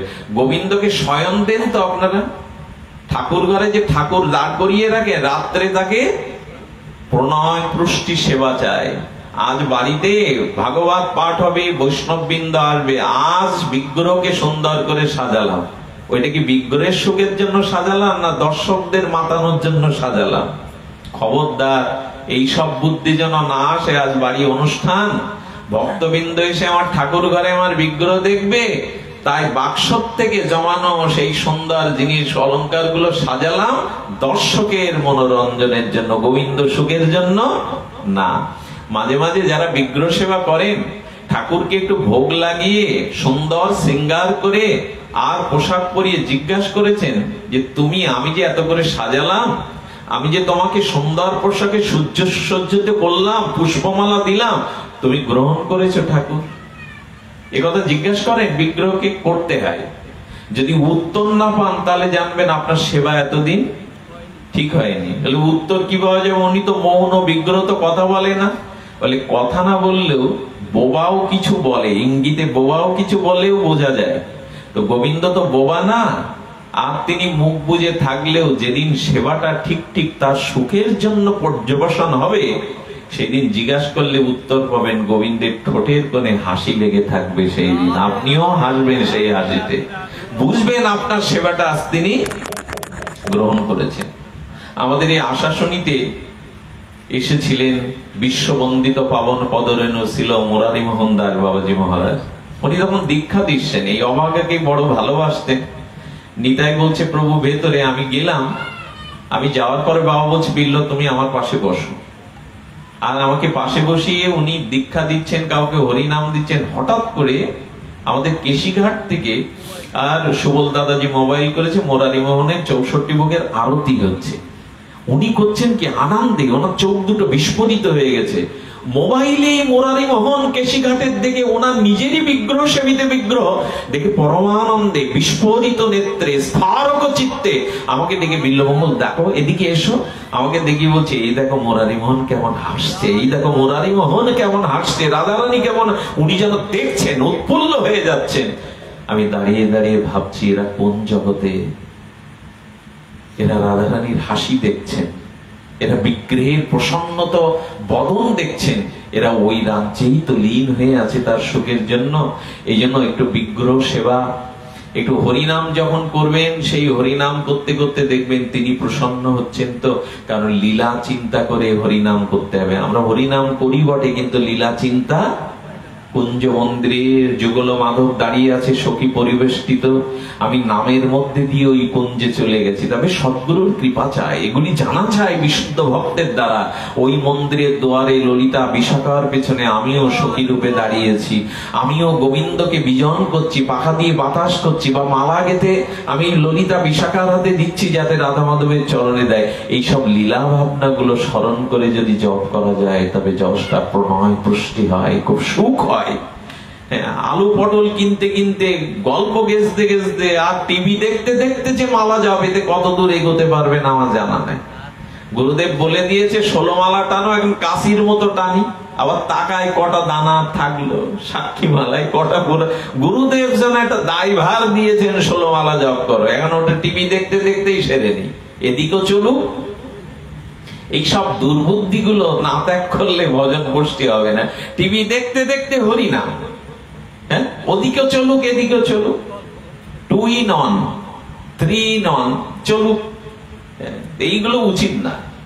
একজন বলছিল হাঁটতে হাঁটতে কেউ কেউ মালা এত জোরে দোলায়, মালার মধ্যে ওটা তো রাসস্থলী, মালার দানাগুলো তো স্বয়ং হরিনাম, ওইটা আঘাত পায় না দোলাতে দোলাতে। কিছু নিয়ম মানতে হয়। গল্প করতে করতে রাস্তায় হাঁটতে হাঁটতে, হাঁটতে হাঁটতে জব করুন, ওড়না দিয়ে ঢেকে হাতটা যাতে একটু নীরব থাকে, এরকম দোলাতে দোলাতে গল্প করতে করতে, পরনিন্দা করতে করতে, টিভি দেখতে দেখতে না, এইসব বুদ্ধিগুলো ভালো না। এইসব গৌড়ীয় বৈষ্ণবের এই বুদ্ধি, আমাদের রাধা কুণ্ডের ভাবধারার মধ্যে এই বুদ্ধি। হরিদাস ঠাকুর বেনাপোল জঙ্গলের মধ্যে কেন লুকিয়ে হরিনাম করবেন? বাইরে বেরোতে পারো না ঠাকুর? হরিদাস ঠাকুরের সামনে যদি মাইক দেওয়া হতো, উনি মাইকে হরিনাম করতেন না, নীরবে নিভৃতে হরিনামকে ভালোবেসে বেনাপোল গভীর জঙ্গলে জপ করছেন। আমরা তো একটু ভজন করলে, লোককে না জানাতে পারলে, ধেড়ি না পেটাতে পারলে আমাদের ঠিক সুখ হয় না, আর ওরা তত বেশি গভীরে। আচ্ছা, আপনার ব্যাংকে কত টাকা আছে, সোনা দানা কত আছে, এইটাকে আপনি 1000 কথার মধ্যেও বলেন লোককে? আমার বাড়ি নগদ টাকা, এতটা সোনা দানা আছে। তো ওগুলো যদি সম্পদ মনে করে লুকান, তো ভজনটা তো আরো বেশি সম্পদ, ওটা আরো বেশি লুকাতে হবে। লোককে জানানোর জন্য ব্যতিব্যস্ত হয়ে লাভ নেই, ওটা জেনে যাবে। সূর্য উদয় হলে কি ডেকে ডেকে বলে আমায় দেখো আমি উঠেছি? সপ্রকাশ সূর্য উঠলেই জগৎ জেনে যায়, জগৎ জেগে যায়। আপনার ভিতরে ভজন থাকলে, ফুলের মধ্যে মধু থাকলে, মৌমাছিকে প্রজাপতিকে নিমন্ত্রণ করা, ওরা এমনিই এসে যাবে। তো ভজন করুন, রাধারানীকে সুখ দিন, ধীরে ধীরে দেখবেন আপনার ভজন এত আনন্দময় হয়ে যাবে, সেই আনন্দ আপনি আর কোথাও খুঁজতে পাবেন না। এই জন্য সসুখ বাসনা ত্যাগ করে আর গোবিন্দ সুখ তাৎপর্যে যেন আমরা ভজন করি। ছোট্ট একটা ভজনের দৃষ্টান্ত দিই, কথাটি অনেক দিন আলোচনা প্রবচনে যারা শোনেন তারা জেনেছেন, তবু একবার পুনরুক্তি হলে আর আপনাদের সুখে বা শ্রবণ পটুতে আপনাদের বিঘ্ন হবে না। আমাদের বর্ষনাতে, মানে রাধারানীর আবির্ভাবের স্থলীর নাম হলো বর্ষনা। বর্ষনাতে এক শেঠ ভদ্রলোক ছিলেন, আলিশান বাংলা, বড় গাড়ি, দামি গাড়ি, আর তিনি ধনী। কিন্তু সমস্যা হলো তার 3 ছেলে, কিন্তু কোনো মেয়ে নাই। আমি আপনাদের একটু মায়েদের বলি, মা যাদের মেয়ে পুত্র সন্তান নাই তারা খুব হাহুতাশ করে, কিন্তু আমি বলবো 10টা পুত্র পিতা মাতাকে যতটা ভালো না বাসে একটি মেয়ে তার থেকে বেশি। দেখবেন আপনি বাড়ি ফিরতে দেরি করলে আপনার ছেলে কখনো শুনবে না মা বাবা বাড়ি এসছে, কিন্তু মেয়েটা কোন ফাঁকে 2-5 বার মার কাছে শোনে বাবা বাড়ি ফিরেছে মা। বিয়ের পরে চোখের জলে যখন বিদায় নেয়, বাবা মার কাছ থেকে প্রণাম আশীর্বাদ চেয়ে নেয় মেয়েটা, একবারও বলে তোমাদের সম্পত্তির ভাগ দিলে না কেন? বলে কি? বলে বাবা, দাবি করে। কিন্তু ছেলেগুলো কি করে, পিতামাতা মানে বাবা মরতে পারলেই ভালো হয়, সম্পত্তি কখন? মেয়েরা একবারও দাবি না করে খালি হাতে শুধু আশীর্বাদ নিয়ে যায়। বিশ্বাস করুন, বাড়ি মেয়ে থাকলে দেখবেন 10 বার খোঁজ করে মায়ের কাছে, বাবা কখন আসবে, বাবা এসেছে কিনা। ছেলে কিন্তু একবারও প্রয়োজনে ছাড়া খোঁজ নেবে না। এই জন্য মেয়েরা একটা কম সম্পদ। যদিও এই সমাজে এখন মেয়েদের প্রতি যে অত্যাচার, অনাদর, অবহেলা, এ কারণে অভিশাপ মনে হয়, কিন্তু 10টা ছেলে যতটা পিতামাতাকে সেবা বা ভালো না বাসে, দেখবেন আজ পর্যন্ত আপনার একটি ছেলে একটি মেয়ে, আপনি যদি বিচার করেন তাহলে আপনার তৃষ্ণার জল 2 বার ছেলে দিলেও 100 বার মেয়েই দিয়েছে আপনার হাতের গ্লাস তৃষ্ণার জল। একথা অস্বীকার করার কারো উপায় নেই। মেয়েটা যতবার তৃষ্ণার জল চাইলে দিয়েছে, ছেলেটা আপনাকে দেয়ও নি। এই জন্য ওই ভদ্রলোকের মেয়ে নাই, 3 ছেলে 3 পুত্রবধূ এসেছে, কিন্তু পুত্রবধূ কি আর যতই মুখে বলুক মেয়ের আসন পূর্ণ করতে পারে না। উনি এক মহাত্মার কাছে গিয়ে বললেন, বাবা আমার সব সুখ দিয়েছে রাধারানী, কিন্তু আমার কোনো মেয়ে নাই। মহাত্মা এসে বলছেন, এত অপূর্ব, এত সুন্দর, জগতের শ্রেষ্ঠ মেয়ে থাকতেও তুমি আবার মেয়ে চাচ্ছ কেন? তুমি জন্মেছো বর্ষনায়, রাধারানীকে মেয়ে করে নাও। আরে রাধারানী তো তুমি মেয়ে করতে পারো, জন্মেছো বর্ষনায়, কি দুর্বুদ্ধি তোমার, তুমি মেয়ে খুঁজে বেড়া। বলে এই চিন্তা তো করিনি। বাবাজি বললেন, আজ তোমায় মেয়ে দিয়ে দেবো। রাধারানীর একটা বিগ্রহ আর ওইটা কি করলেন, একটা পট উনি প্রাণ প্রতিষ্ঠা করে বললেন, আজ থেকে রাধারানী লাডলি তোমার মেয়ে, যা ঘরে গিয়ে আসনে বসিয়ে ওকে ভোগ রাখ, আরতি করবে, মেয়ের মতো সেবা যত্ন করবে, যাও। মহাত্মা প্রসাদী করে দিলেন, সিংহাসন হলো, ওর জন্য সুন্দর জায়গা হলো, বিশ্রামের জায়গা হলো, ভোরবেলা উঠে ওকে আরতি দেখায়, আর ওকে মেয়ে মেয়ে লাডলি লাডলি বলে। জানেন, একবার রাধা অষ্টমীতে এক মহাত্মা বলেছিলেন, রাধা অষ্টমীতে আমরা তো একবেলা উপবাস থাকি দুপুর পর্যন্ত, অনেকে এটা যারা প্রকৃত গৌড়ীয় বৈষ্ণব তারা পরের দিন সকাল পর্যন্তই পঞ্চশস্য নেয় না, এটা আমাদের একাদশীর মতোই রাধা অষ্টমী, কৃষ্ণ অষ্টমী বা অন্যান্য বৈষ্ণব ব্রত গুলো, তো কেউ কেউ নেয়। কিন্তু ব্রজে মানে বর্ষণায় গিয়ে তারা কি বলে জানেন, ওরা ওদিন ঘি ভাত আর সমস্ত ঘি ভাত পোলা টোলা করে একেবারে পুষ্পন্ন টন্ন করে দিয়ে দেয়। ওদের জিজ্ঞাসা করা হলো, আজ রাধাষ্টমী উপবাস না খেয়ে তোমরা পুষ্পান্ন বিলাচ্ছ? এই রাধারানী আমার ঘরের মেয়ে, আমার মেয়ের জন্মদিনে আমরা মানুষকে উপবাস করিয়ে রাখবো, খালি মুখে রাখবো? কত বড় তাদের অনুভূতি, আমার ঘরের মেয়ের জন্মদিন আর আমি অতিথিদেরকে না খাইয়ে রাখবো, এটা ওদের মানায়। এ কথা আবার আপনি বলতে যাবেন না, বর্ষণায় জন্মানোর ভাগ্য আমাদের হয়নি, ব্রজভূমিতে আমাদের বাস হয়নি, যাদের হয়েছে এ কথা তারাই বলতে পারে। এই জন্য গোপীরা একাদশীও করতো না। আমি আগেই বলেছি, এই সব মন্ত্র আবার আপনারা পড়ে নেবেন না, গোপীরা করেনি আমরা করব। গোপীরা করতো না। কৃষ্ণ আমাদের হাসিময় বদন দেখে সুখ পায়, আমাদের এই বদনটা, সুন্দর বদনটা, শোভাটা গোবিন্দ সুখ পায়। একাদশী করলে আমাদের মুখটা শুষ্ক থাকবে, তাতে গোবিন্দের সুখ হবে না। তাই গোবিন্দের সুখের জন্য তারা একাদশী পর্যন্ত, তার মানে কি আমাদের নিষেধ করলো? না, আমরা ওই স্তরের না। গোবিন্দ সুখের জন্যই তাদের সকল কিছু। এই জন্য বললেন, শ্রীহরির সুখের জন্য কেউ যদি অধর্ম করে সেটাই হলো ধর্ম, আর ভক্তিবাদ দিয়ে, ভগবানের সুখবাদ দিয়ে কেউ যদি ধর্মও করে ওটাই হলো অধর্ম। কি অদ্ভুত কথা! ভগবানের শ্রীহরি প্রসন্নতার কারণে ধর্মটা অধর্ম হয়ে যায়, অধর্মটা ধর্ম হয়ে যায়। তো উনি সেবা করতে করতে একদিন সকালে দোকানে বেরিয়ে গেলেন গাড়ি নিয়ে, লাডলি আশিমা আর রাধারানীকে বলে আর উনি চলে গেলেন। কিন্তু এই 3 পুত্রবধূ বৌমা প্রতি মাসে একজন ফেরিওয়ালা, চুরিওয়ালা আসে আর 2 হাতে ভর্তি চুরি পরিয়ে দিয়ে যায়। আপনারা যারা বৃন্দাবনে গেছে দেখবেন ব্রজবাসীদের চুরি পরার খুব, অন্য গহনা না পড়লে ওরা 2 হাত ভর্তি চুরি পরবে আর নূপুর পরবে। কি অপূর্ব! ওরা যখন দুলে দুলে যায়, ব্রজের গোপিকাদের কথা, আজও ব্রজ মায়েরা পোশাক পরে যেভাবে জল মাথায় নিয়ে, যেভাবে তাদের চলাটাই নৃত্য, তারা কথা বললেই মনে হয় গান, তাদের চলাটাই নৃত্য। তো হ্যাঁ, রাধে রাধে শ্যাম মিলাতে তারা, তাদের মন্ত্র বা সঙ্গীত তো ওই। তো যাচ্ছেন আর যেতে যেতে চুরি পরার স্বাদ।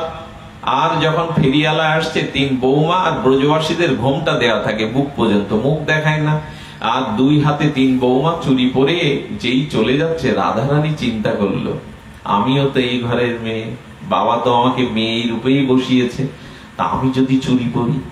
রাধারানী আর এক যুবতীর বেশ ধরে, কিশোরীর বেশ ধরে এসে বলছেন, আমাকে চুরি পরাও। চুরিওয়ালা ফেরিওয়ালা হাতের দিকে তাকিয়ে বলছেন, এমন হাত কারো হয়? পুরো ঘরটায় আলোয় ঝলমলে করে উঠলো। কে গো তুমি? বলেন, আমি এই বাড়ির মেয়ে, আমাকে চিনেন না? আহারে, ঠাকুরানী পরিচয় দিচ্ছে, আমি এই বাড়ির মেয়ে, আমাকে চুরি পরাও। চুরিটা পরানো যখন পরাচ্ছেন, ওনার ভিতরে অষ্টসাপ থেকে একটা ভাব এসে যাচ্ছে, স্বয়ং রাধারানী চুরি পরছে ফেরিওয়ালার কাছে। চুরিটা পরানোর পরে বলছেন, বাবার কাছ থেকে দামটা নিয়ে যেও দোকান থেকে। আর ওই ফেরিওয়ালা প্রতি মাসে চুরি পরায়, সন্ধ্যাবেলায় ফেরি করে ফেরার পথে ওই শেঠের কাছ থেকে টাকা নিয়ে যায়। টাকা যখন দিচ্ছে, ওনার মুখস্থ প্রতি মাসে 3 বৌমার চুরির সমপরিমাণ মূল্য দিয়ে দেয়। দেওয়ার পরে বলছেন, শেঠ আজকে আর একটা ভাগ বাড়াতে হবে। বললো, কেন? বলে, আপনার মেয়ে আমার হাতে চুরি পড়েছে। উনি তাকিয়ে বললেন, আমার তো কোনো মেয়ে নাই। তুমি কার কথা বলছো? কোন পাড়া প্রতিবেশী পড়েছে হয়তো। বললো, না, পরিচয় দিলে তো আপনার মেয়ে, আপনার ঘরে বসেই চুরি পড়লো। সঙ্গে সঙ্গে উনি বলছেন, আচ্ছা বাবু, আমাকে বাড়ি গিয়ে একটু জানতে দাও, আমি মূল্যটা কাল তোমায় চুকিয়ে দেব। আমি দেখি আগে কে পড়লো, আত্মীয় স্বজন আসলে তো আমি জানতে পারতাম, আত্মীয় স্বজন আছেন, আমাকে একটু সুযোগ দাও। বলে বাবা আপনি 1 মাস পরে দিন, কিন্তু পড়েছে আপনার মেয়ের পরিচয় দিয়ে। ঘরে আসলেন, ঘরে খেয়ে দিয়ে যখন ঘুমালেন, রাত দ্বীপ্রহরে রাধারানী বিগ্রহ থেকে প্রকট হয়ে এসে বলছেন, ও তাহলে শুধু মুখে মুখে মেয়ে বলে ডাকো, আজও মেয়ে বলে স্বীকার করনি আমায়? আমি যে তোমার ঘরের মেয়ে হয়ে আছি, একবারও মনে পড়লো না যে বৌমারা চুরি করতে পারে, আমার ঘরে আমার মেয়ে আছে? তাহলে আজও মেয়ে বলে আমি স্বীকার করতে পারলে না, আজও মেয়ে বলে মেনে নিতে পারলে না? এটা বেশি দিন আগের কথা নয়। রাধারানী যখন বলছে বাবা চুরি আমি পড়েছিলাম, ঘুম ভেঙে গেল। রাধারানীর সামনে গিয়ে লুটিয়ে পড়লেন, ক্ষমা করে দে মা, ক্ষমা করে দে, আমি তোকে কন্যা রূপে ঘরে এনেছিলাম, কিন্তু আমার উপলব্ধি হয়নি। সঙ্গে সঙ্গে ড্রাইভারকে গাড়ি বের করতে বললেন, পকেটে কিছু টাকা নিয়ে সেই ফেরিওয়ালার দুয়ারে গিয়ে দুয়ারে আঘাত করে যখন দরজা খুললেন, চরণে লুটিয়ে পড়লেন। বলছেন করছেন কি আপনি? আপনি মহৎ শেঠ, আপনি করছেন কি? বললেন ধন্য তুমি, আমার বড় ভুল হয়ে গেছিল, ক্ষমা করে দাও, আমার মেয়ে চুরি করেছিল, নাও টাকাগুলো নাও, আমার অপরাধ ক্ষমা করে দাও। সেই দিন থেকে বাড়ি এসে অপলক নয়নে দেখতো, হ্যাঁ আমরা তাকে আপন না করতে পারলেও সে আমাদেরকে আপন ভেবে বসে আছে। এই জন্য নিজের পুত্র কন্যাকে যেমন ভালোবাসেন, ভগবানকে ওই রূপ ভালোবাসা দেওয়ার চেষ্টা করুন। আমাদের ব্রজভক্তিটা হলো এই, সশুক জলাঞ্জলি দিয়ে কবে তার সুখের বাসনা আর ভাবতে পারবো। হ্যাঁ, আমাদের সেই সেবক গোবিন্দ দাস মহাপ্রভুকে লঙ্ঘন করে ডিঙিয়েই ওপারে গিয়েছিলেন প্রভু চরণ সেবার জন্য, কিন্তু বাইরে বেরোননি। মহাপ্রভু বলেছিল আমার চরণ সেবার জন্য যেভাবে লাভ দিয়ে লঙ্ঘন করে ঢুকলে নিজের খাওয়ার জন্য সেবার বেলা বয়ে যাচ্ছে, বাইরে লাভ দিয়ে যেতে পারতে।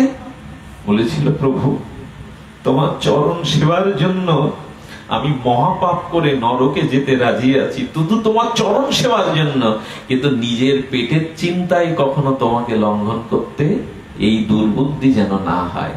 আমি বোঝাতে চেয়েছি, আমার সর্বশেষ কথা একটাই, নিজের সশুক বাসনা কবে জলাঞ্জলি দিয়ে আর রাধা মাধবের নিতাই গৌরের শ্রীগুরু মহারাজকে একটু সুখ দিতে পারবো আর বলতে পারবো ইহকালে পরকালে তোমার কাছে কিছুই চাই না, শুধু এইটুকু চাই যেন তোমায় ভালোবাসতে পারি, তোমায় সুখ দিতে পারি। এই মন্ত্রটাই ভক্তির মন্ত্র। আর এই জন্য মনে হয় ঠাকুর মশাই এই গান গেয়ে গেছেন, তার এই ভজনের সমস্ত নির্যাস অনুভূতি দিয়ে আর এই সঙ্গীত গেয়ে গেছেন, রাধা কৃষ্ণ প্রাণমোর যুগল কিশোর। আহা, এই হলো সমস্ত শাস্ত্রের নির্যাস। ঠাকুর মশাইয়ের অনুভব বেদ্য আর ভজন রসে গাইছেন রাধা কৃষ্ণ প্রাণমোর যুগল কিশোর, জীবনে মরণে গতি আর নাহি। বলতে পারছি তো, এটা আমরা বলতে পারবো তো, আমার জীবনে মরণে তোমরা ছাড়া, তোমাদের চরণ ছাড়া আমার অন্য কোনো গতি নাই। রাধা কৃষ্ণ প্রাণমোর যুগল কিশোর, জীবনে মরণে গতি আর নাহি মোর। এগুলো শুধু কথা না, দুটো পয়ার না, ছন্দ না, এগুলো সমস্ত শাস্ত্রের নির্যাস। তোমাদের ছাড়া যেন আমার গতি না হয়। রাধা মাধব, এমনকি রাধা রানীকে বাদ দিয়ে শুধু কৃষ্ণ চরণেও যেন আমার মতি না হয়। রাধা রানীকে বামে রেখেই চুগলে যেন যুগল কিশোরে যেন রতি হয়। একা কৃষ্ণের প্রতি যেন আমার রতি কোনো কালে না হয়। কারণ সবটুকু দেবেন প্রেমময়ী, সুখময়ী, আনন্দময়ী লাদিনী রাধারানী, সবকিছু দেবেন। কৃষ্ণ পেলে পাওয়া হয় না যদি রাধারানীর কৃপা না পাওয়া হয়, ঠাকুরানী দিবেন। এই জন্য রাধা কৃষ্ণ প্রাণমোর যুগল কিশোর, জীবনে মরণে গতি আর নাহি মোর। কালিন্দির কোলে কেলি কদম্বের বন, রতন বেদীর পরে বসাবো দুজন। আহা, এই স্বাদ কবে জাগবে? কবে নীল যমুনার আর নীল রাঙা তরঙ্গায়িত যমুনার কোলে কবে কদম্ব বনকে দেখবো, উজ্জ্বলকৃত দীপ্ত আভায়। আর কবে দেখবো কদম্বের বন, সেই কদম্বের বনে স্বর্ণালী লতা ঘেরা বৃন্দাবনের বন কুসুম সিক্ত কাননের মধ্যে কবে স্বর্ণ বেদিতে দুজনকে বসাবো। হেম গৌরী অঙ্গে দিব সোয়া চন্দন গন্ধ, কবে তোমাদের গায়ে সুগন্ধ মাখাতে পারবো। হ্যাঁ, হেম গৌরী অঙ্গে দেব সোয়া চন্দন গন্ধ, চামর ঢোলাবে কবই হেরি মুখ দেইত। হ্যাঁ, গাথিয়া মালতীর মালা পরাব দোহার। আহারে, এই সাত কি হয় যে মালা গেতে তোমাদের দোহার গলে পরাবো। অধরে তুলিয়া দিব কর্পূর, অধরে কবে তুলে দিতে পারবো। ললিতা বিশাখা জি যত সখীবৃন্দ, আজ্ঞাই করিব সেবা চরণার বৃন্দ। হ্যাঁ, শ্রীকৃষ্ণ চৈতন্য প্রভু দাসের অনুদাস, সেবা অভিলাষ মাগে নরোত্তম দাস। এরপরে আর কোনো কথা বুঝি চলে না। তবে আমরা এখানেই পাঠ বিশ্রাম করছি। আর যাদের আত্মকল্যাণী অনুষ্ঠান তাদের একটু স্তুতি প্রশস্তি প্রার্থনা গাইছেন রাধাকুণ্ড থেকে সমাগত